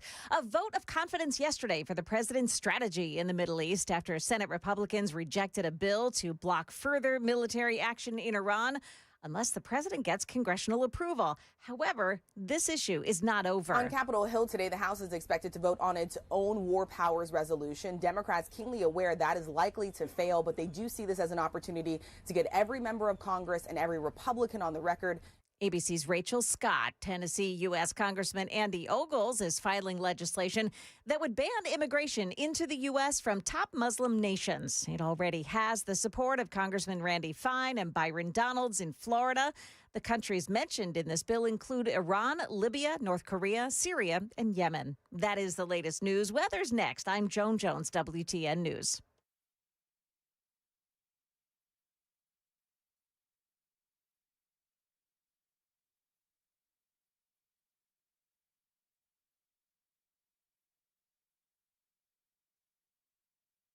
Are you a parent of a 2 to 8-year-old? Listen closely for an exciting offer, then head to abcmouse.com/radio to learn more. By now, you've probably heard of ABC Mouse. ABC Mouse is like a little one-on-one teacher. It has helped her so much. We're offering a promo at abcmouse.com/radio to try it for free for a month, then $14.99 per month until canceled. Go to abcmouse.com/radio to see this offer. That's abcmouse.com/radio. Actual ABC Mouse users compensated for their testimonials, sponsored by Age of Learning. Here it comes. Surprise! There's an avocado shortage! Now half your food truck menu is costing more than it's making you! Also, you're out of napkins! Those aren't cheap! Progressive knows small business owners usually don't like surprises because they cost you money. But a good surprise? Saving 13% on commercial auto insurance when you pay in full. Also, an ice cream truck stole your parking spot! Looks like you're in a turf war! Surprise yourself. See if you can save in as little as 8 minutes at ProgressiveCommercial.com. Progressive Casualty Insurance Company and Affiliates. Discounts not available in all states or situations.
Super Talk 99.7 WTN. Hey, how are you? It's Chris And.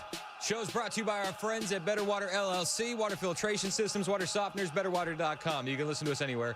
iHeartRadio, tune in, the FM dial. We're also up and running on Super Talk TV, Facebook, Twitter, Twitch, YouTube, and Rumble. The computer is actually doing pretty good today. We're all pretty impressed with it, and we're grateful to our engineering staff for getting that back up and running. Also grateful to one Congressman John Rose for taking the time out of his day to join the show. Congressman, welcome to the Chris And Show. How are you?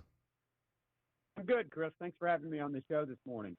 Well, I kind of want to start with an update on the governor race and see how things are going there. Are they going according to plan? And how do you plan to overcome the lead in polling that Senator Blackburn currently holds?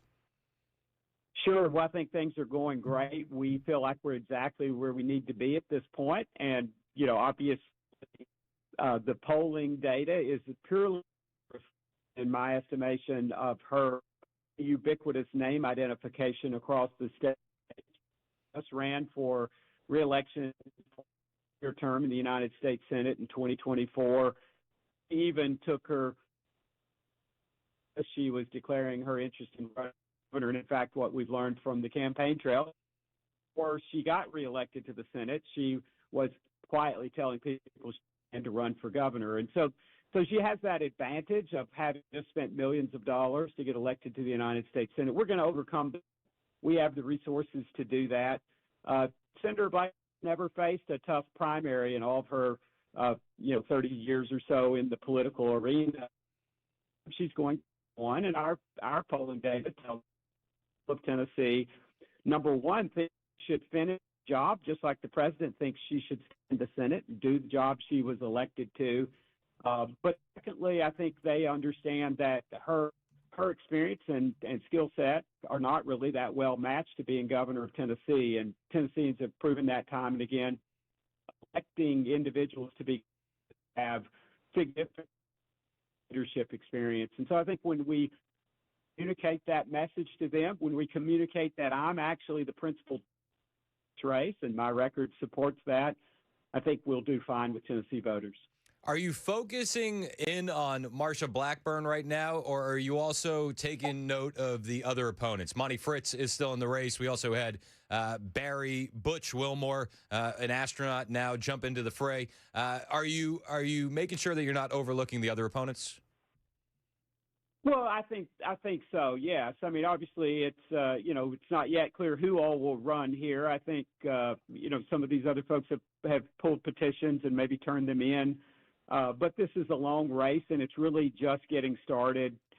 So once we know, what the field will look like, we'll know who will be running, and then it will be up to those other candidates as to whether or not they can, make their way across the state, make the grassroots connections across Tennessee, and whether they can garner the resources to get their name out into the public domain. So it's a long race. It's a marathon, not a sprint, and we are getting to the crux of the campaign here in the weeks ahead, when things really will be framed and we'll know who's running. And but we know from the 2018 race, we all remember well that Governor Lee was thought to have no chance all the way up until early June of that year. Then broke out and, obviously ended up being the next governor of Tennessee. So this race is not about, influential, elected officials who endorse. The race is not over. It hasn't started yet. The people of Tennessee get to decide this. They don't look to their other elected officials to tell them what to do. They're smart folks. They're going to make this decision. And at the end of the day, we'll have an opportunity to communicate that to them. And then, of course, we hope that there'll be numerous and robust debates where the people of Tennessee get a chance to ask the questions of the candidates. And I'm certainly ready to debate Senator Blackburn. And despite the fact that she's declared she will not engage in debates, we hope that she'll realize at some point that the people of Tennessee deserve to hear what she's going to do as governor before she gets elected governor.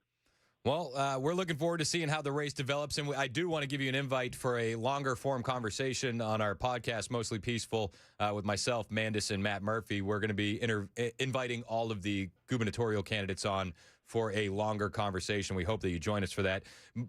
Zooming out and looking more geopolitically, I would love to get your thoughts on the current situation with Iran. It does seem that the Conservative Party is a bit split on whether or not this is another endless foreign war, what this looks like down the road, and I'd love to get your thoughts on that while we have you on the phone. Well, so I applaud the president. I'm very excited about the president confronting this challenge that had plagued the United States for 47 plus years. I was a freshman in high school when the Shah of Iran was overthrown and the radical Ayatollah took over and began to become a pariah for not only our country but the entire Middle East and the rest of the world. And so President Trump, I think, has confronted this. I think he recognized that the nuclear threat, the ballistic missile threat, the support of terrorist proxies around the world, all of these things were weighing on, the prospects for peace and security for our own country. Thousands of Americans have died at the hands of the Iranians or people who they financed. The president recognized that problem was getting worse, not better, in terms of their building out their ballistic missile capabilities.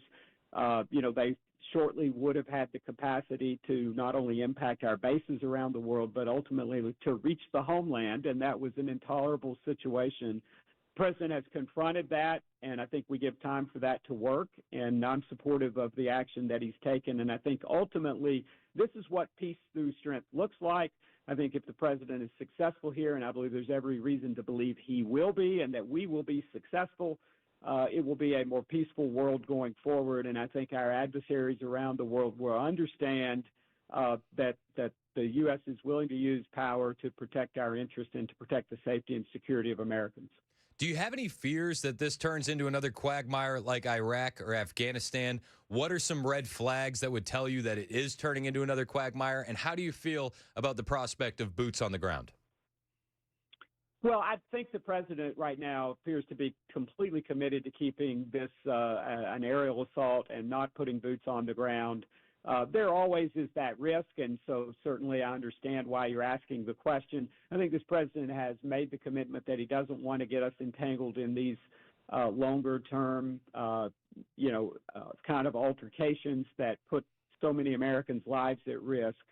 But I think you also have to balance that against the risk that we face. So, you don't get sometimes to choose your battles. They sometimes choose you, and this is a case where I think the president had gone above and beyond to try to negotiate.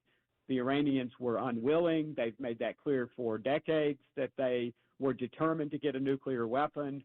And so I think the president, I think he just recognized the reality that we needed to strike now and on his watch, because clearly we've seen that when Democrats are in power, they have been unwilling to confront this challenge and, in fact, sent plane loads of cash to try to appease the Iranians, and in doing so essentially financed the very threat that the president is now confronting. And so I'm willing to give the president a wide berth here to take on this challenge, and I think so far I think it looks like he is doing that.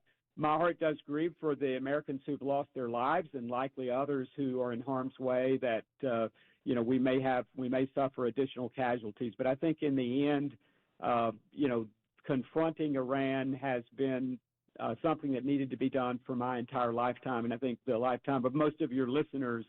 And I think the president is taking on that challenge, and I applaud him for doing so.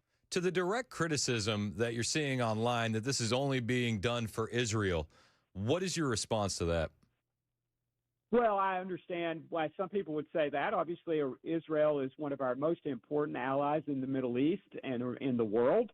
And so we certainly have an interest in helping to protect them. But I think the primary reason here, and we don't have to question this, I mean, we've seen the investment that the United States has had to make in securing the Middle East, for our interest over the years. Now, we're in a better place than we've been in a long time because of the president's all of the above energy policy. So we have the luxury right now, because of the fruits of that policy, to be in a position where we're not negatively impacted, at least not directly negatively impacted, by the disruption of the hydrocarbons coming out of the Middle East. Obviously, the Chinese are disrupted by that, and some of the rest of the world. But I think that our interests are obviously manifestly obvious here. American lives have been lost through the years. We don't have to question whether the Iranians want to do harm to America. They've chanted this for the whole 47 years by saying death to America. And so, the only thing constraining them was they're lacking the capability to reach out and actually inflict harm on us in the homeland. they've certainly been behind almost every major international terrorist incident, over the last 5 decades now. And so I think our interests are obvious, and, because there are mutual interests with Israel, I don't think that's any reason to question that this was an important step to be taken to protect the United States. We're speaking with Congressman John Rose, also gubernatorial candidate for the state of Tennessee. Congressman, yesterday there was a major vote on the effort to shed more light on sexual misconduct allegations against members of Congress. Nancy Mace forced the vote. It was voted down, just huge numbers. I think it was 357 to 65, killing the resolution from Mace to committee, a move that effectively killed it, right? So you voted against shedding light on these allegations, and I want to give you room and space to explain why you voted against it, and give us your thoughts on that vote yesterday. Sure, happy to do that. And I think let's begin by saying that, I'm certainly in favor of as much visibility as is possible for the conduct of members of Congress. And I have, in fact, served on an ethics panel in the past investigating a well-known member of Congress. So I've seen this process play out up close and personal. The ethics committee process is notoriously slow, and I think is in need of some reform, because I think too much of it is opaque, and the people of this country are not able to see what's going on and trust that the process is working. And so, I think there is room to make enhancements that cause the process to move faster, and then provide more visibility to the American people so that they trust that members of Congress are being held accountable when they violate the rules and engage in bad behavior. I think the reason you saw yesterday opposing this resolution comes down to how it was really thrown together. It would be a serious mistake, in my view, and I think other conservatives feel this way, to throw away the due process that members are, should be entitled to, and that they're, those who might have been harmed are entitled to, by releasing claims that haven't really been investigated yet, or that have already been found to be unsubstantiated. Obviously, the world of Congress is no different than the world generally, that it's easy to make accusations. Sometimes those prove to be true. Sometimes they prove to be untrue. And I've seen that again firsthand in an actual panel that I served on, where there was bad behavior, but there were allegations that were also unsubstantiated in that case. And, and because of in our country, we're committed to due process and giving the accused the opportunity to defend themselves and ferret out information. And we also then very much believe in protecting the privacy of someone who's been a victim. And this resolution, in my view, did not go far enough and was not well conceived enough to be the right path. So I think we have to go back to the drawing board, roll up our sleeves, and work at this a little bit harder. What we don't want this to do is to chill and discourage those who might be victims from coming forward. And so, if we do something that causes them to believe that they're going to be outed whether they want to or not, and I know the resolution purported to say, names are going to be redacted and that sort of thing, but right. The political press here is pretty astute, and they know who the bad actors are. I mean, you can walk around and kind of identify them, and so then, if there are accusations and information that comes to light, victims would be fearful that their names would be revealed whether they wanted them to be or not. And so I think we have to address that, because the last thing we want to do is create a situation where victims feel like they're going to just be victimized again by having their information disclosed publicly. And so I think this is a case of just getting the cart ahead of the horse a little bit and trying to move too fast to do something that could be productive and could be helpful at shining a light on this. Certainly, I think one of the issues that I think that Representative Mace is trying to get at, and that no doubt some of those who voted for this are trying to get at, is that we do want to try to avoid this situation where taxpayer money is being used to cover up or hide or placate victims and help members avoid that. We've seen cases of that in the past. And so I think there does need to be visibility about that, and I would be supportive of that. Well, voters are rightfully pissed, I think, because of the fact that you just mentioned. There seems to be no accountability, and our dollars are being used to silence accusations and allegations against sitting members of Congress. And when you vote against that, I think that it raises some eyebrows. We did have Andy Ogles and Tim Burchett vote to release these files. What would be your response to them? Well, I mean, I understand, I'm going to take them at face value in terms of why they voted for this. I will point out that the vast majority of conservatives voted against it for the reasons that I think I'm outlining. I think we need to be careful about how we proceed, and so I'll just take them at face value that they thought this was the way to go forward. I think we can do a better job. Again, we've seen lots of allegations leveled over time, and I would say generally this process ends up working. There are certainly instances where it hasn't, but, for example, I've voted to expel a Republican member before, and my colleagues voted against that expelling on similar grounds to what I'm citing now of let's wait for the full process to play out. Well, now we're on opposite sides of this question, and I'm saying if we're going to change the process to give the public visibility and ensure that people are held accountable, let's make sure that we do that in a correct way so that we don't harm victims inadvertently in the process. I'm certainly on record for holding our fellow members accountable when it's obvious that they've offended the rules of the House and when they violated the law in some way. And I would continue to have that view when it becomes obvious that a member has stepped over the line. We need to act, aggressively to get them out. And I think, from my experience of watching this, sometimes that process is not a straight line. So I mentioned serving on an ethics panel. That member is no longer here, and I think that the process helped to bring about that change. And there were probably reasons why that was the right outcome ultimately. And so I think then it's just important that we do this in the right way. And I know that's frustrating sometimes. Yeah, I'm a bit curious on what specific changes you would have made.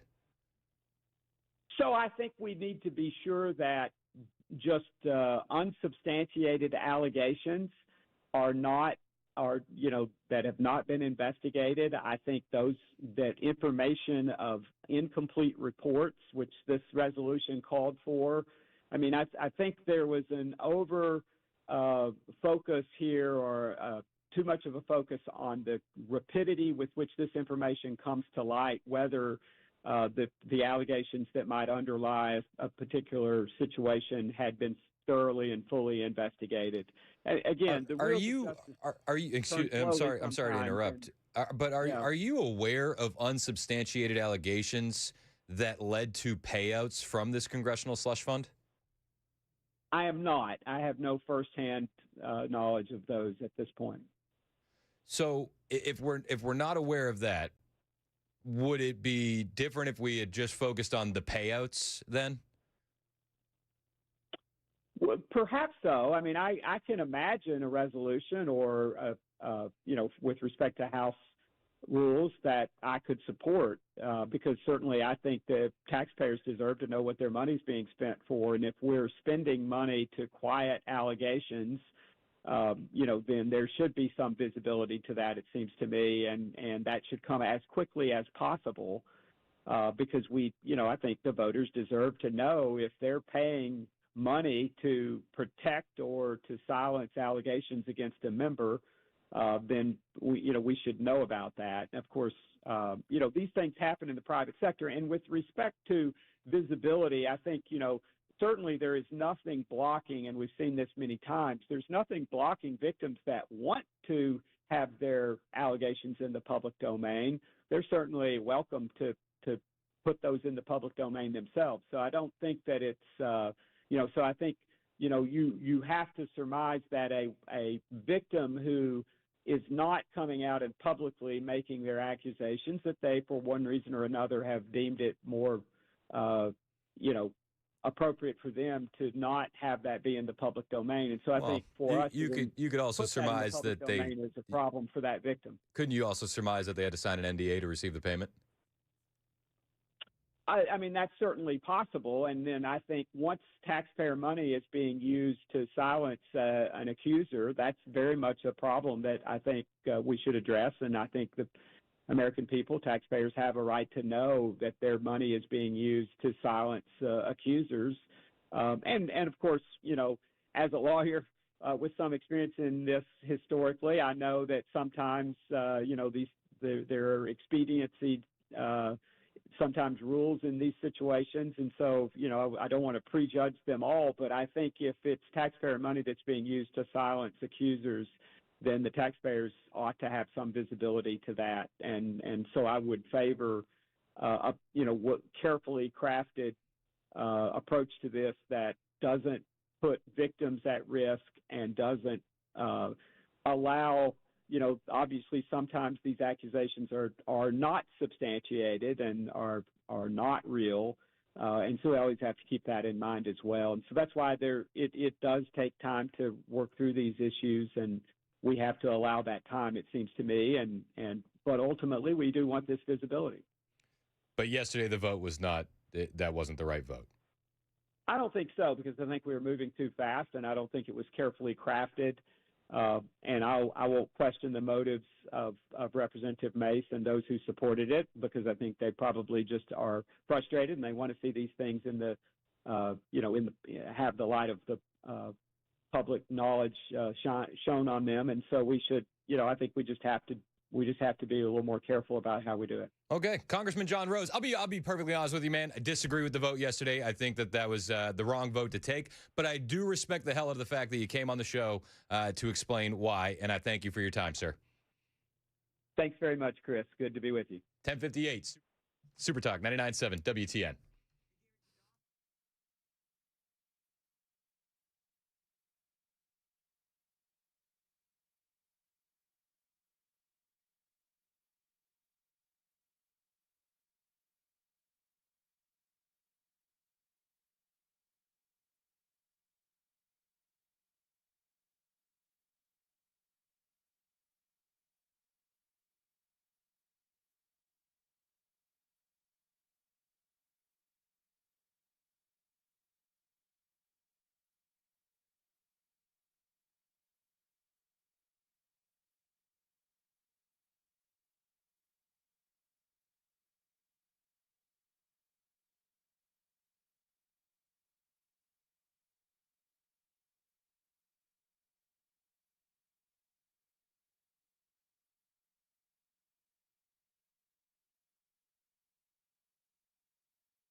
11 o'clock on the dot. I'm Ken Weaver with your top stories. We've got the full forecast coming up in 5 minutes. Right now, drivers, we've got a crash blocking the left lane. This is going to be 40 eastbound at McCrory Lane.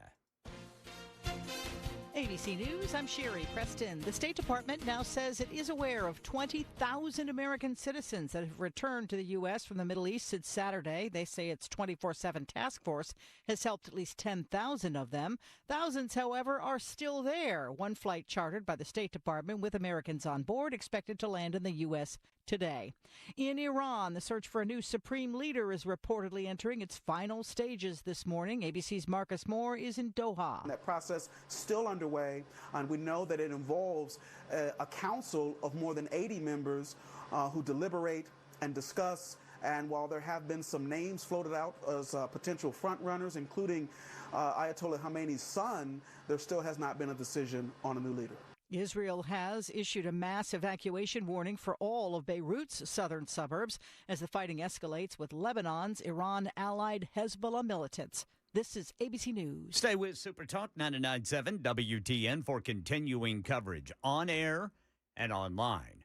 Right now, a new iSelect study shows Tennesseans are spending a bigger share of their income on electricity than most of the country.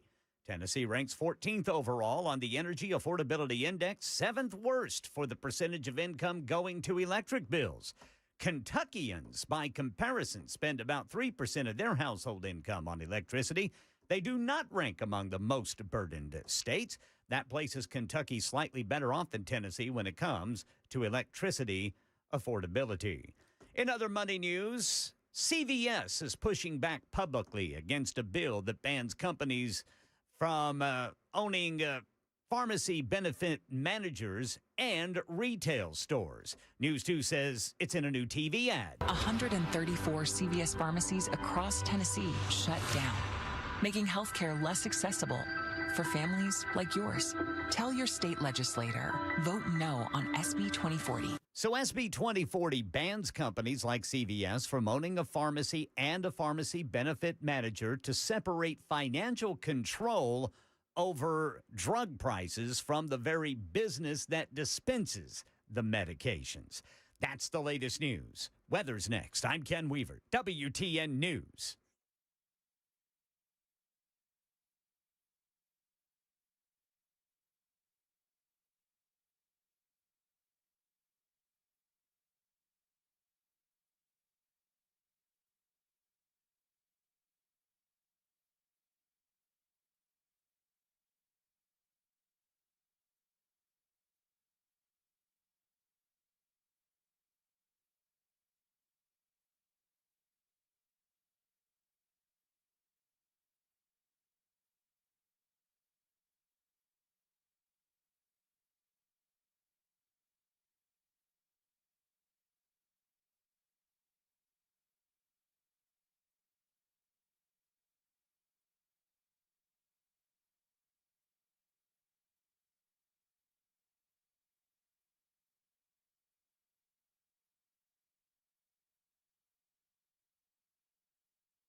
It's 11:08 on Super Talk 99.7 WTN. Hey, how are you? My name is Chris Hand. The show is brought to you by Better Water LLC. You can listen to us anywhere, iHeart, TuneIn, the FM dial. You can watch us as well on Super Talk TV. That's on Facebook, Twitter, Twitch, YouTube, and Rumble. YouTube and Rumble are the big ones. Hit like, hit subscribe. Help us grow that digital footprint for the radio station. It helps us out in all of our endeavors.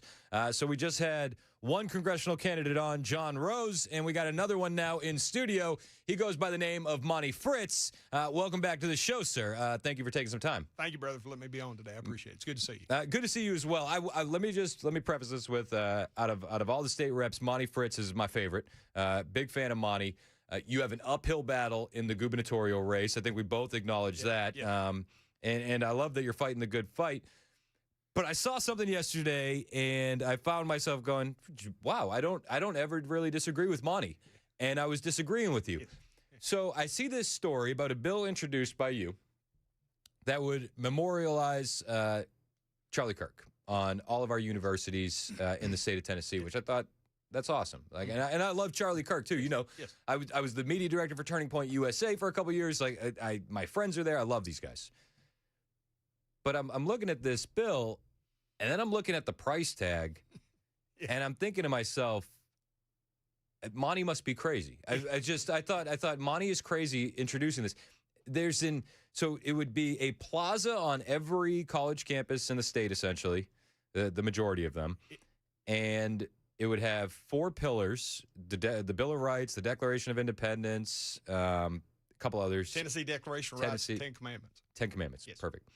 So the price tag to do all of that was $18 million. And I thought to myself, is Monty okay?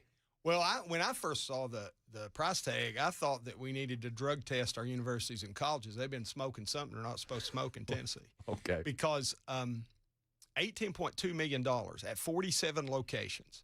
Plus $245,000 a year to maintain these Yeah, I squares. guess they're not cutting the grass in those places now, right? No. And so let me tell you how that got started first, quickly. I got so many calls from across the state after Charlie Kirk was assassinated of young people that felt bullied, intimidated, threatened by college professors and staff. They called me from all over the state. So I said, we need to put an end to this. I think we need, like in most of our college campuses, I said this on record yesterday, we ought to have a jail cell that memorializes the Birmingham jail so we remember the truth of what come out of the letter from Birmingham jail. We ought to have a Woolworths counter. We need a Charlie Kirk memorial to remember that our college campuses, by gosh, have to be places where we can disagree and not murder one another. Yes. Right? But Charlie's most famous quote is, when conversation ends, violence begins. Absolutely. And so I wanted all of those mean-spirited, atheistic, communistic staff and professors that were picking on students in Tennessee to have to see that on their campus. That was the goal. So I think what you see in that fiscal note, so fiscal review, which is a group of members, right? Representatives and senators. Yep. But they get those numbers. I've got it in the bill file folder. They got it from the universities. I asked the question in committee yesterday. I said, why would I send my kid to engineering school or accounting school to any place in Tennessee if we think it's going to cost $18.2 million to have 47 areas, 47 different campuses? And what the bill calls for is 4 posts and 4 signs with what you just mentioned on them to make us reflect, right? And so I did a little research. And if I go buy the most expensive pressure-treated 6x6 8-foot post, it's about $50. And based on an estimate for just a metal sign, a painted sign with what we had talked about being on those signs, about $250 each. And a bag of Quikrete for each hole that we're going to dig to put those posts in. I think they overthunk this. It's about $3.86 at Home Depot.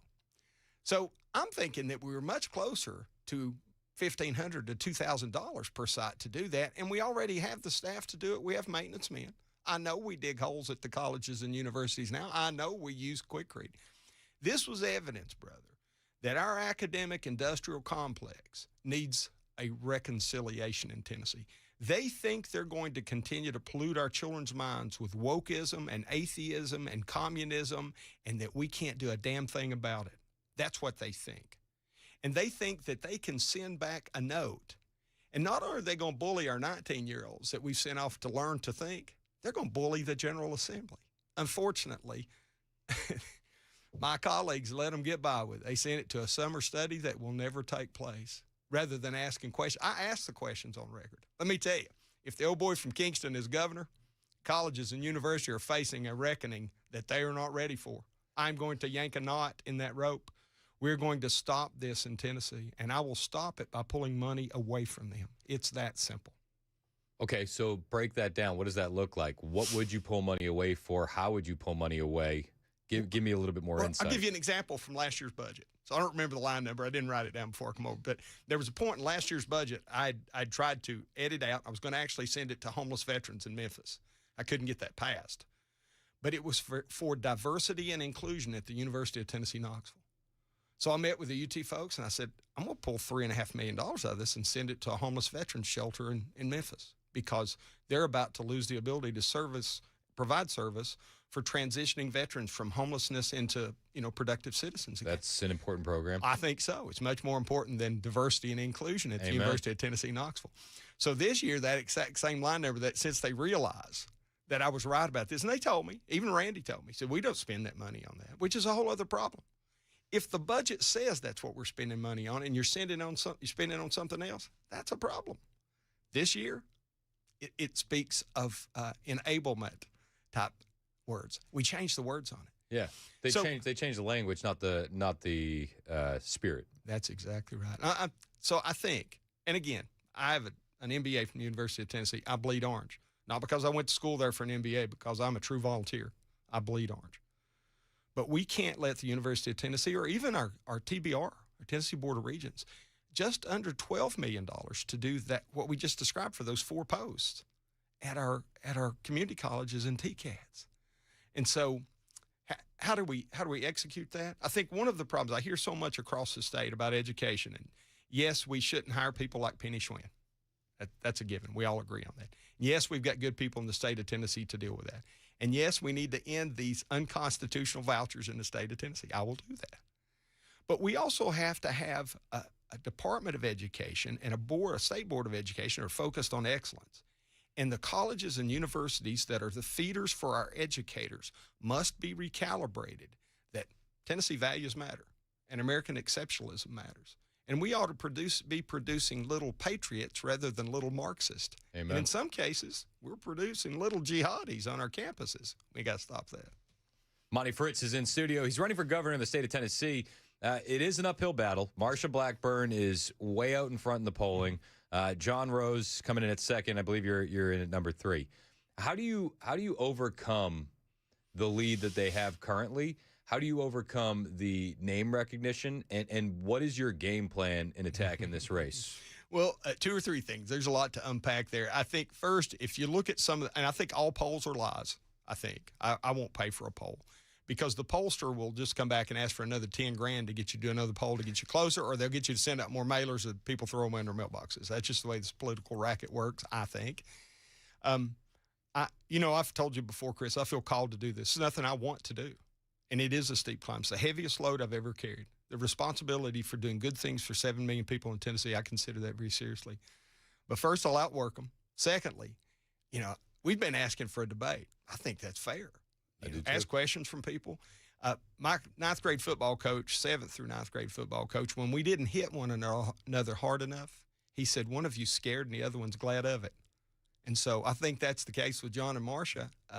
She's not going to debate. She doesn't think she has to. She's going to do a Biden basement campaign. And John is afraid to debate me. He's not going to without her there, based on what I've heard. So they want to just slide this in, spending lots of money, $10, $15, $20 million, whatever. I don't know, $5 million, whatever they're going to spend on this thing. And they don't want to bring the facts out. They don't want to talk straight about problems in our colleges and universities. They don't want to talk about the constitutionality of the vouchers. They don't want to talk about the fact that our budget has grown by 59% in the last 6 years in the state of Tennessee. They don't want to talk about those things because they've been a part of $39 trillion in debt in D.C. I don't want them to D.C. Tennessee. I think we need some country boy constitutional common sense. So outwork, word of mouth. I go everywhere. I speak to people and no confidence. I like cows. I don't want to graze like one. So Nebuchadnezzar, when he slapped himself in the chest and said, look at all that I've done, God doesn't like pride. Right. So I don't mean this prideful. But because I'm willing to talk about things that people want to hear, in the same room, I win every room we talk in. We'll guarantee it. And there was a poll done in West Tennessee, an informal poll, a little Facebook poll, VFW guy, a friend of mine, put out. And we won it after like 2,500 or 3,000 votes. We were up Fritz 57, Marcia in the 30s, and John in single digits. And so that excited the establishment. My other radio friend in Memphis is Todd Starnes. And so I'm on his show occasionally. He does a poll. We won that one bigger. Now, these are unscientific, right? I get that. But I think most of the polls we do are somewhat unscientific. We target to get the message we want the candidate to hear so we can get them to keep sending the pollsters money. So I don't think the divide's as great as what these people would like it to be. I do realize I have a steep hill to climb. So we're going to keep punching, keep digging, keep climbing. We're talking with Monty Fritz, gubernatorial candidate for the state of Tennessee, current state representative. What are your big initiatives in the state legislature currently? Well, the Charlie Kirk was one of those, and I do think it illuminated a corruption of thought in our colleges and universities, that they're just going to do whatever the hell they want to do, pardon the language, and they're not accountable to anybody. And so that's one of them. Firearms laws. Getting rid of this unconstitutional intent to go armed. I have a bill to do that. We had a whole group of people from Upper East Tennessee and Knoxville area come down and testify yesterday, and that my bills got pushed back, so they drove down for nothing. NAGR is online. They come down, National Association of Gun Rights. GOA, I think, is supportive. Of course, TFA is. We want to get to a constitutional carry. I hear from all of the young people across the state that you don't have constitutional carry unless you have campus carry. Why is an 18-year-old on our college campus by that same college that wants to indoctrinate them not allowed to defend themselves? I think that's big for me. Property taxes. Yesterday, unfortunately, we had a property tax reform which would prevent taxation against unrealized capital gains. So right now, every 4 to 5 years in Tennessee, your home is reappraised, and you're paying taxes on unrealized gain. That's constitutionally a no-no, right? And I say. And so it would correct that by just placing it at the value you paid for the home until you sold it or refinanced it or whatever. And it would also prevent you, if you're a U.S. citizen and you've lived in that home for 10 years and can prove it, that you couldn't be evicted from your home by the government because you'd fallen a little bit behind in your property taxes.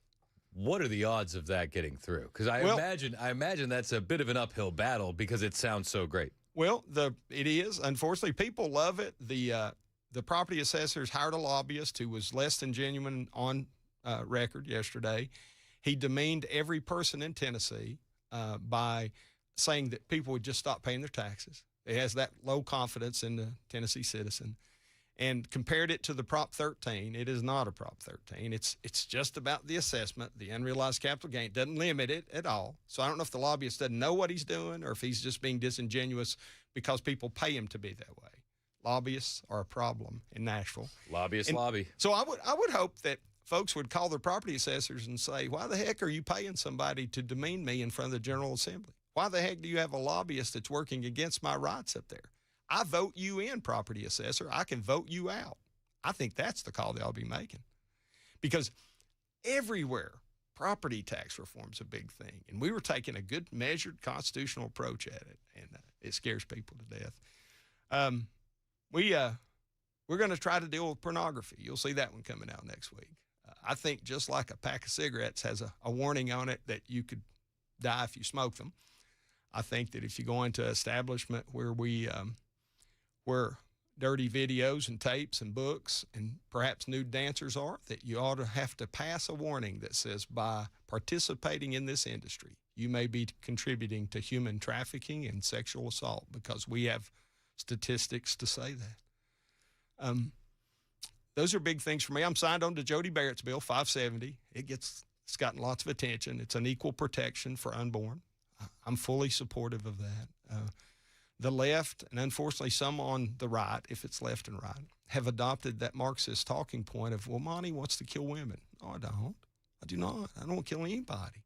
In any society that uses the death penalty just to execute people is immoral. Any society that incarcerates people, just incarcerate them, or for profit, CoreCivic, it's immoral.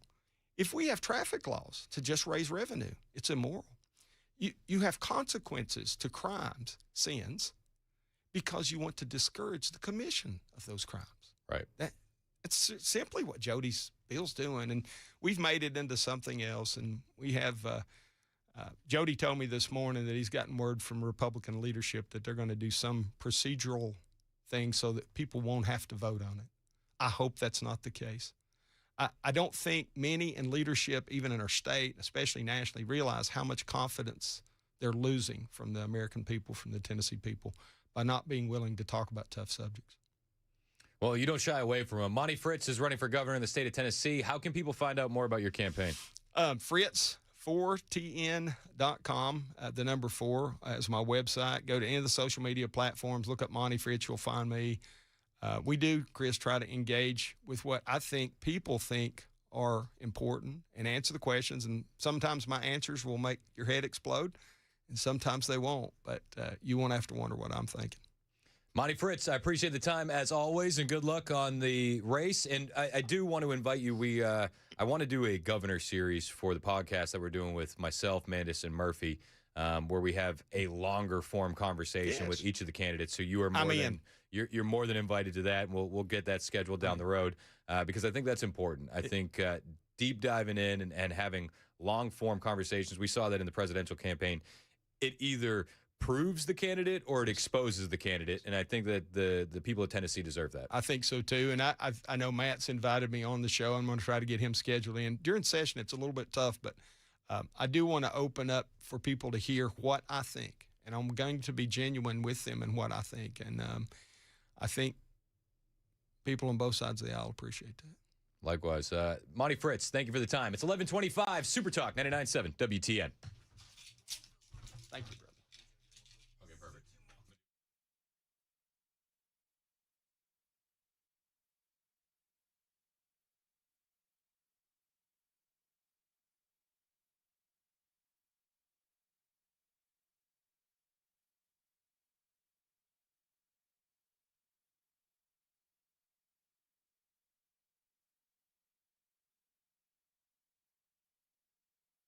Hey, what's up? It's Chris Hand here from my friend Aaron Parker over at Parker Safes and Vaults. Gun owners and, well, anyone storing any kind of valuables at their home. Let me give you a quick piece of advice. Don't buy a safe based on a sale price. A lot of the safes that you see at a big box store, I mean, they look impressive, but they're built for marketing, not real protection. If you want a safe that actually protects what matters, well, then you got to call Parker Safes and Vaults in Shelbyville. They carry well-known brands like Liberty and Rhino Metals, but also serious high-security safes from companies like Graph Under, American Security, ISM, and Inca. Safes built to protect firearms, precious metals, cash, passports, family heirlooms, the photo albums, the stuff you don't want to lose. Aaron Parker knows security. He's an Air Force security veteran, and this is a true family business. Aaron and his sons deliver and install everything themselves, discreetly and professionally. They're based in Shelbyville, but that is not another country. They serve all of the Nashville area and even some of the surrounding states. These guys are total pros. You can find a detailed video review of every safe in stock on their YouTube page. You search Parker Safes on YouTube. You can also give them a call. Aaron will answer any question you may have, 931-842-6445, or find a whole list of their inventory online, parkersafes.com.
11:30 on the dot. I'm Ken Weaver with your top stories. Got the full forecast coming up in 5 minutes. Operation Epic Fury update. Iran this morning threatening more intense and widespread attacks in the Middle East, leaving other countries on the defense for another day. ABC's Marcus Moore is in Doha, Qatar, with more on their efforts to stop those. We just got an update from the Ministry of Defense, and they say that today they intercepted a missile attack from Iran, and that they successfully intercepted 14 ballistic missiles and 4 drones as well. 13 ballistic missiles they successfully intercepted, and the 14th missile fell into the water. Meanwhile, he says the process for naming a new supreme leader is ongoing. Here in Tennessee, a lawmaker wants public colleges to build courtyards honoring Charlie Kirk. Republican State Rep Monty Fritz telling WTN's Chris Anjo he got calls from across the state from young people who said they felt bullied, threatened, and intimidated by college professors and staff after Kirk was assassinated. We need a Charlie Kirk memorial to remember that our college campuses, by gosh, have to be places where we can disagree and not murder one another. Universities estimate this project would cost taxpayers more than $18 million. Fritz says that's an exaggeration. They think they're going to continue to pollute our children's minds with wokeism and atheism and communism, and that we can't do a damn thing about it. That's what they think. And they think that they can send back a note. And not only are they going to bully our 19-year-olds that we've sent off to learn to think, they're going to bully the General Assembly. Unfortunately, my colleagues let them get by with it. They sent it to a summer study that will never take place. Fritz, who's running for governor, says if he is elected governor, he's going to withhold funding from colleges and universities for what he says are woke policies. That's the latest news. Weather's next. I'm Ken Weaver, WTN News.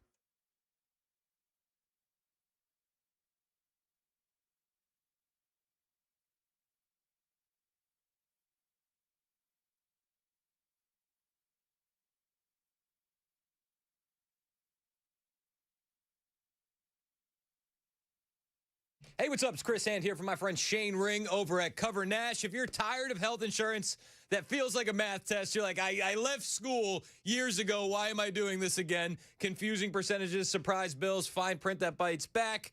Shane can simplify everything for you. Let's make it simple with Cover Nash. So they have a brand new nationwide PPO plan that'll give you the freedom to pick your own doctors anywhere in the U.S. with no referrals, no red tape. We're talking things like just a $250 deductible, a flat $50 copay for any doctor, even specialists, outpatient surgeries, $250 copay, hospital stays, $1,000, free preventative care. Not that anybody's excited about their colonoscopy, but hey, at least you're not paying for it. And here's the kicker: no surprise bills, no hidden fees, just real protection from real providers.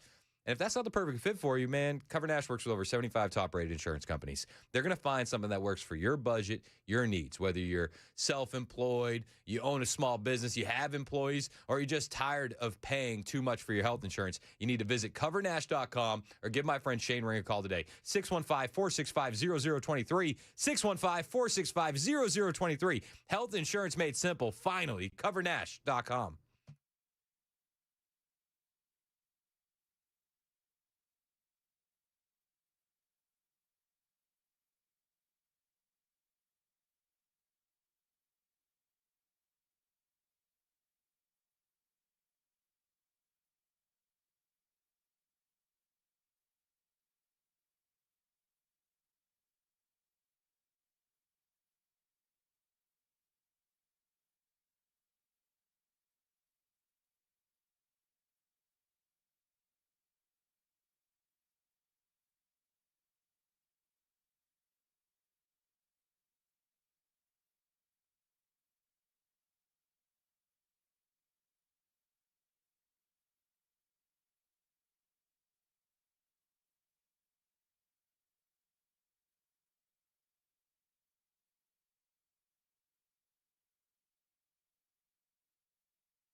It's 11:37 on Super Talk 99.7 WTN. Hey, how are you? I'm Chris Hand. Show's brought to you by Better Water LLC. Water filtration systems, water softeners, betterwater.com.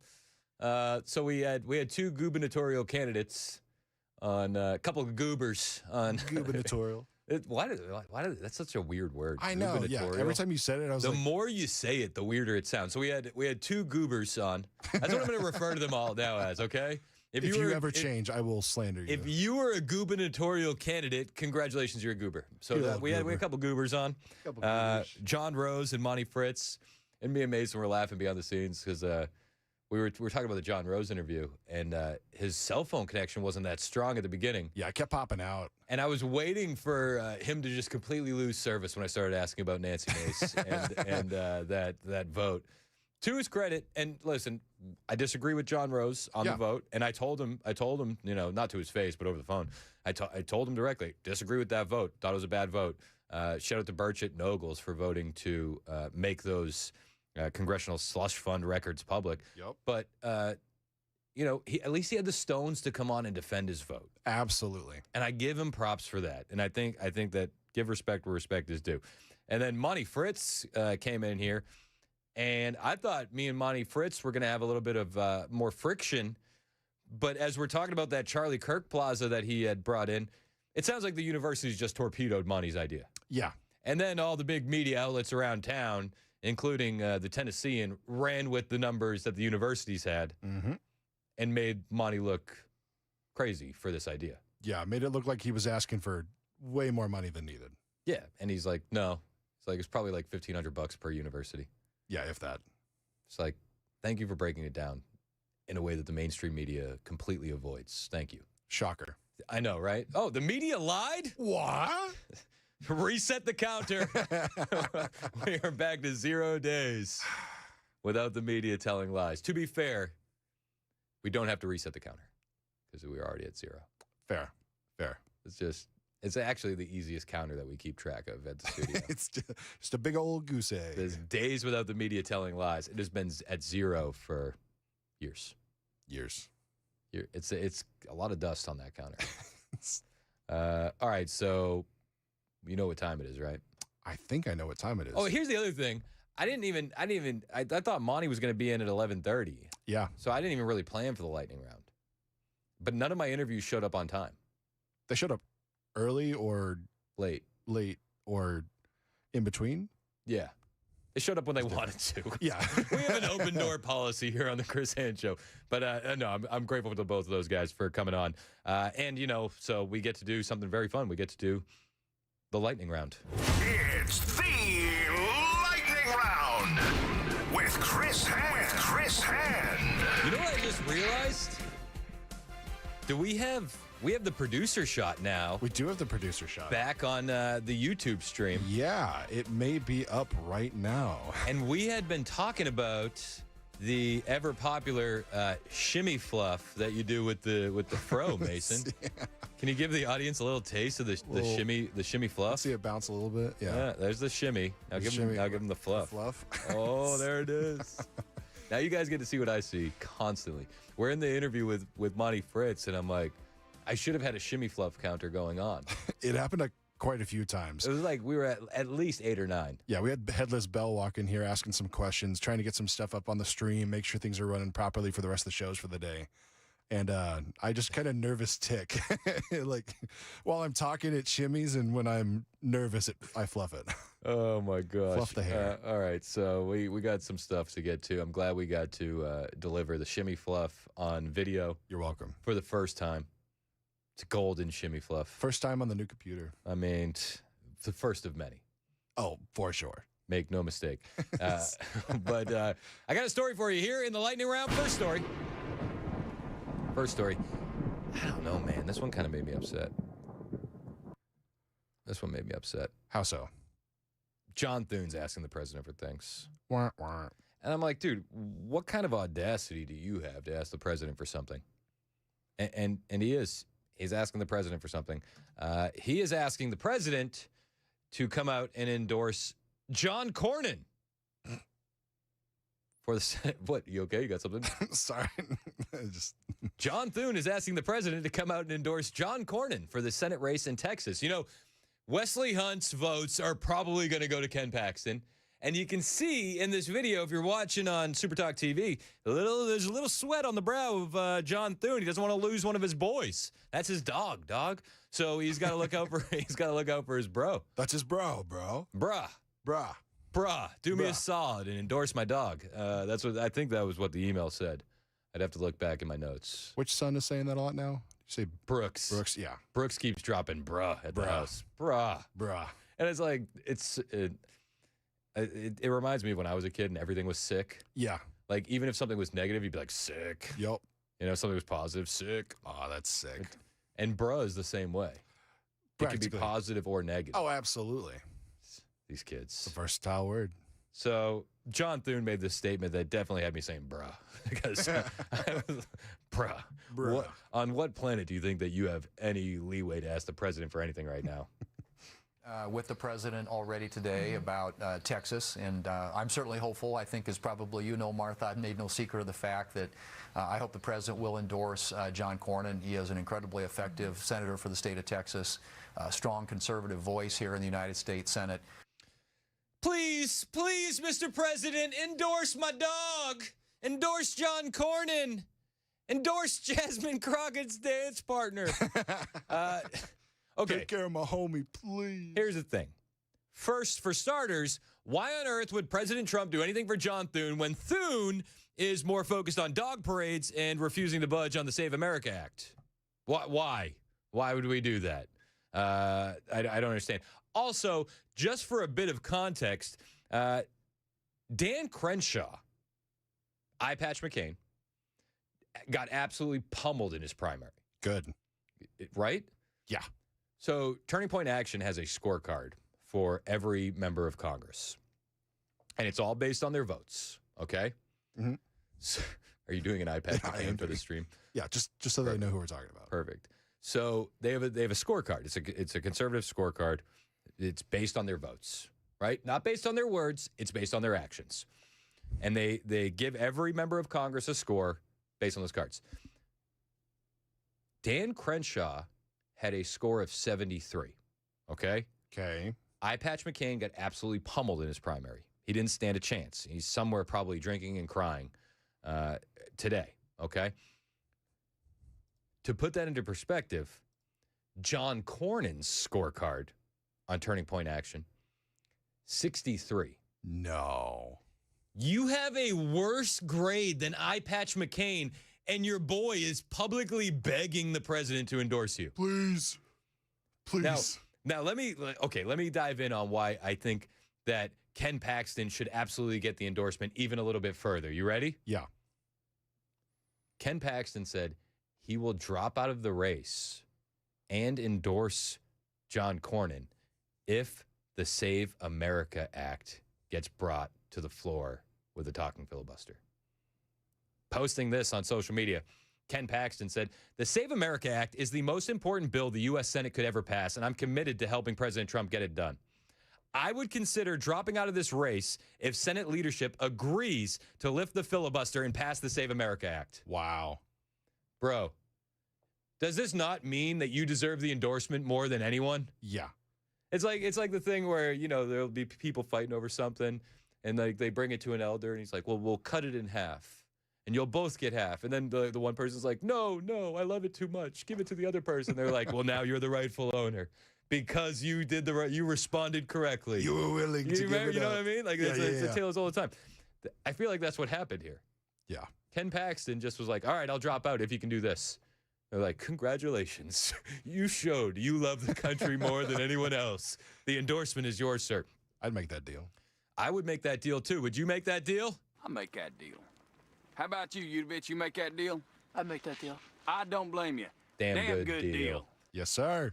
Ken Paxton, I would consider dropping out of the race if Senate leadership agrees to lift the filibuster and pass the Save America Act. Now, he could have ended the statement there. It would have been perfectly fine. Yeah. But he decided to pull knives out at the exact same time. went on to say, John Cornyn is a coward who refused to support abolishing the filibuster to pass this bill. Now fake news reporters in the establishment are trying to destroy me with misinformation. The truth is clear. No one has been more loyal to Donald Trump than me, fighting the stolen 2020 election, being in Mar-a-Lago when he announced his 2024 campaign, and standing with him in New York in the face of lawfare. For the good of our country and for the good of President Trump and passing his agenda, I am determined to help him get this done. God bless Ken Paxton. That's a full endorsement. Dude, he deserves that endorsement, doesn't he? Yeah. Flying colors. Honestly. Now, all of that being said, I think we all know what's probably going to happen. Unfortunately. Trump is going to endorse Cornyn. He's just like, it's like, you can look at it and be like, the writing's a little, this is the guy that endorsed Lindsey Graham. Like, and I love the guy. Greatest president in my lifetime. I would vote for him for a third term. Okay? But the endorsements, little sus. Just a little bit. He did post on True Social that he will be making the endorsement soon, saying the Republican primary for the race, the Republican primary race for the United States Senate in the great state of Texas, a state I love, and won 3 times in record numbers. The highest vote ever recorded by far, cannot, for the good of the party and our country itself, be allowed to go on any longer. It must stop now. We have an easy-to-beat radical left opponent, and we have to totally focus on putting him away quickly and decisively. Both John and Ken ran great races, but not good enough. Now, this one must be perfect. My endorsements within the Republican Party have been virtually insurmountable. It is such an honor to realize and say that almost everyone I endorse wins, all caps, and wins by a lot, especially in Texas. I'll be making my endorsement soon, and will be asking the candidate that I don't endorse to immediately drop out of the race. Is that fair? We must win in November. Thank you for your attention to this matter, President Donald J. Trump. Also, he put Donald J. Trump in all caps, but he didn't put President in all caps. What does this mean? I don't know. So, endorsement coming soon. We'll probably all be disappointed. Is that a fair assessment? Hope for the best, prepare for the worst.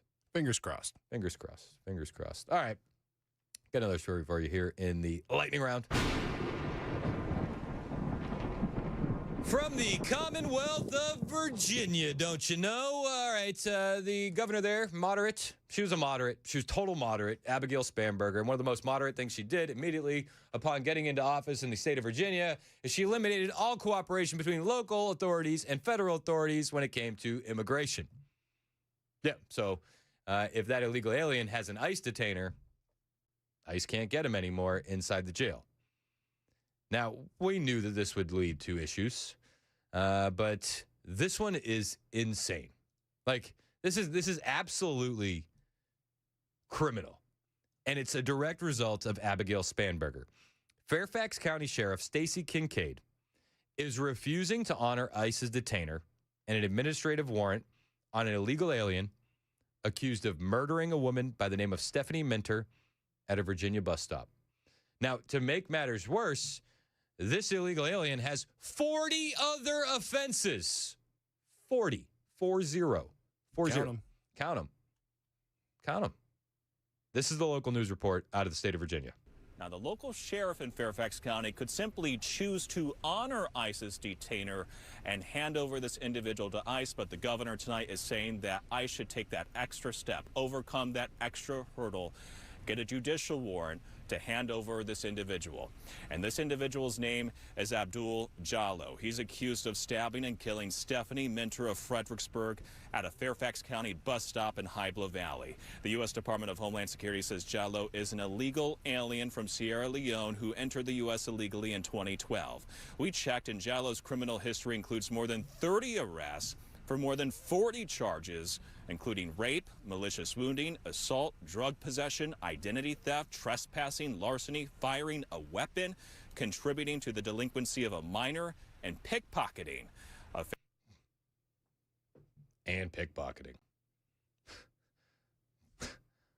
What? So, you have all these charges, and they say he's got to stay. He's got to stay. Elections have consequences, and there are so many Democrats that are going to be campaigning as moderates, but ruling like Abigail Spanberger. And if you want this to come to a community near you, by all means, vote for the moderate Democrat. This is what you'll get. Absolute insanity. Pray for the Commonwealth of Virginia. They could have made a better choice. You know, they had the opportunity to. And they had a governor in there that was doing a great job, conservative. And he wasn't even like overly pro-Trump, which I know is kind of makes people iffy in that state. But he was doing an awesome job. Abigail Spanberger is already ruining the Commonwealth of Virginia. And with stuff like this, it's like, how do they ever recover? Absolutely insane. All right, that does it for today's edition of the Lightning Round. Real quick, though, I do want to tell you about something. This isn't. I mean, I guess you could call this lightning round material, but just wanted to fill you in. On Monday, March 9th, at the Fountains in Murfreesboro, I'm going to be moderating a debate. Oh, yeah. I'm going to be moderating a debate for the race for sheriff and the debate for the county mayor of Rutherford County. So we got a few guys for sheriff: Kenneth Barrett, Trey Mansfield, and Steve Spence. And then for the mayoral race, Randy Allen, Joe Carr, and Craig Harris. It's going to be at the Fountains on March 9th, 6 p.m.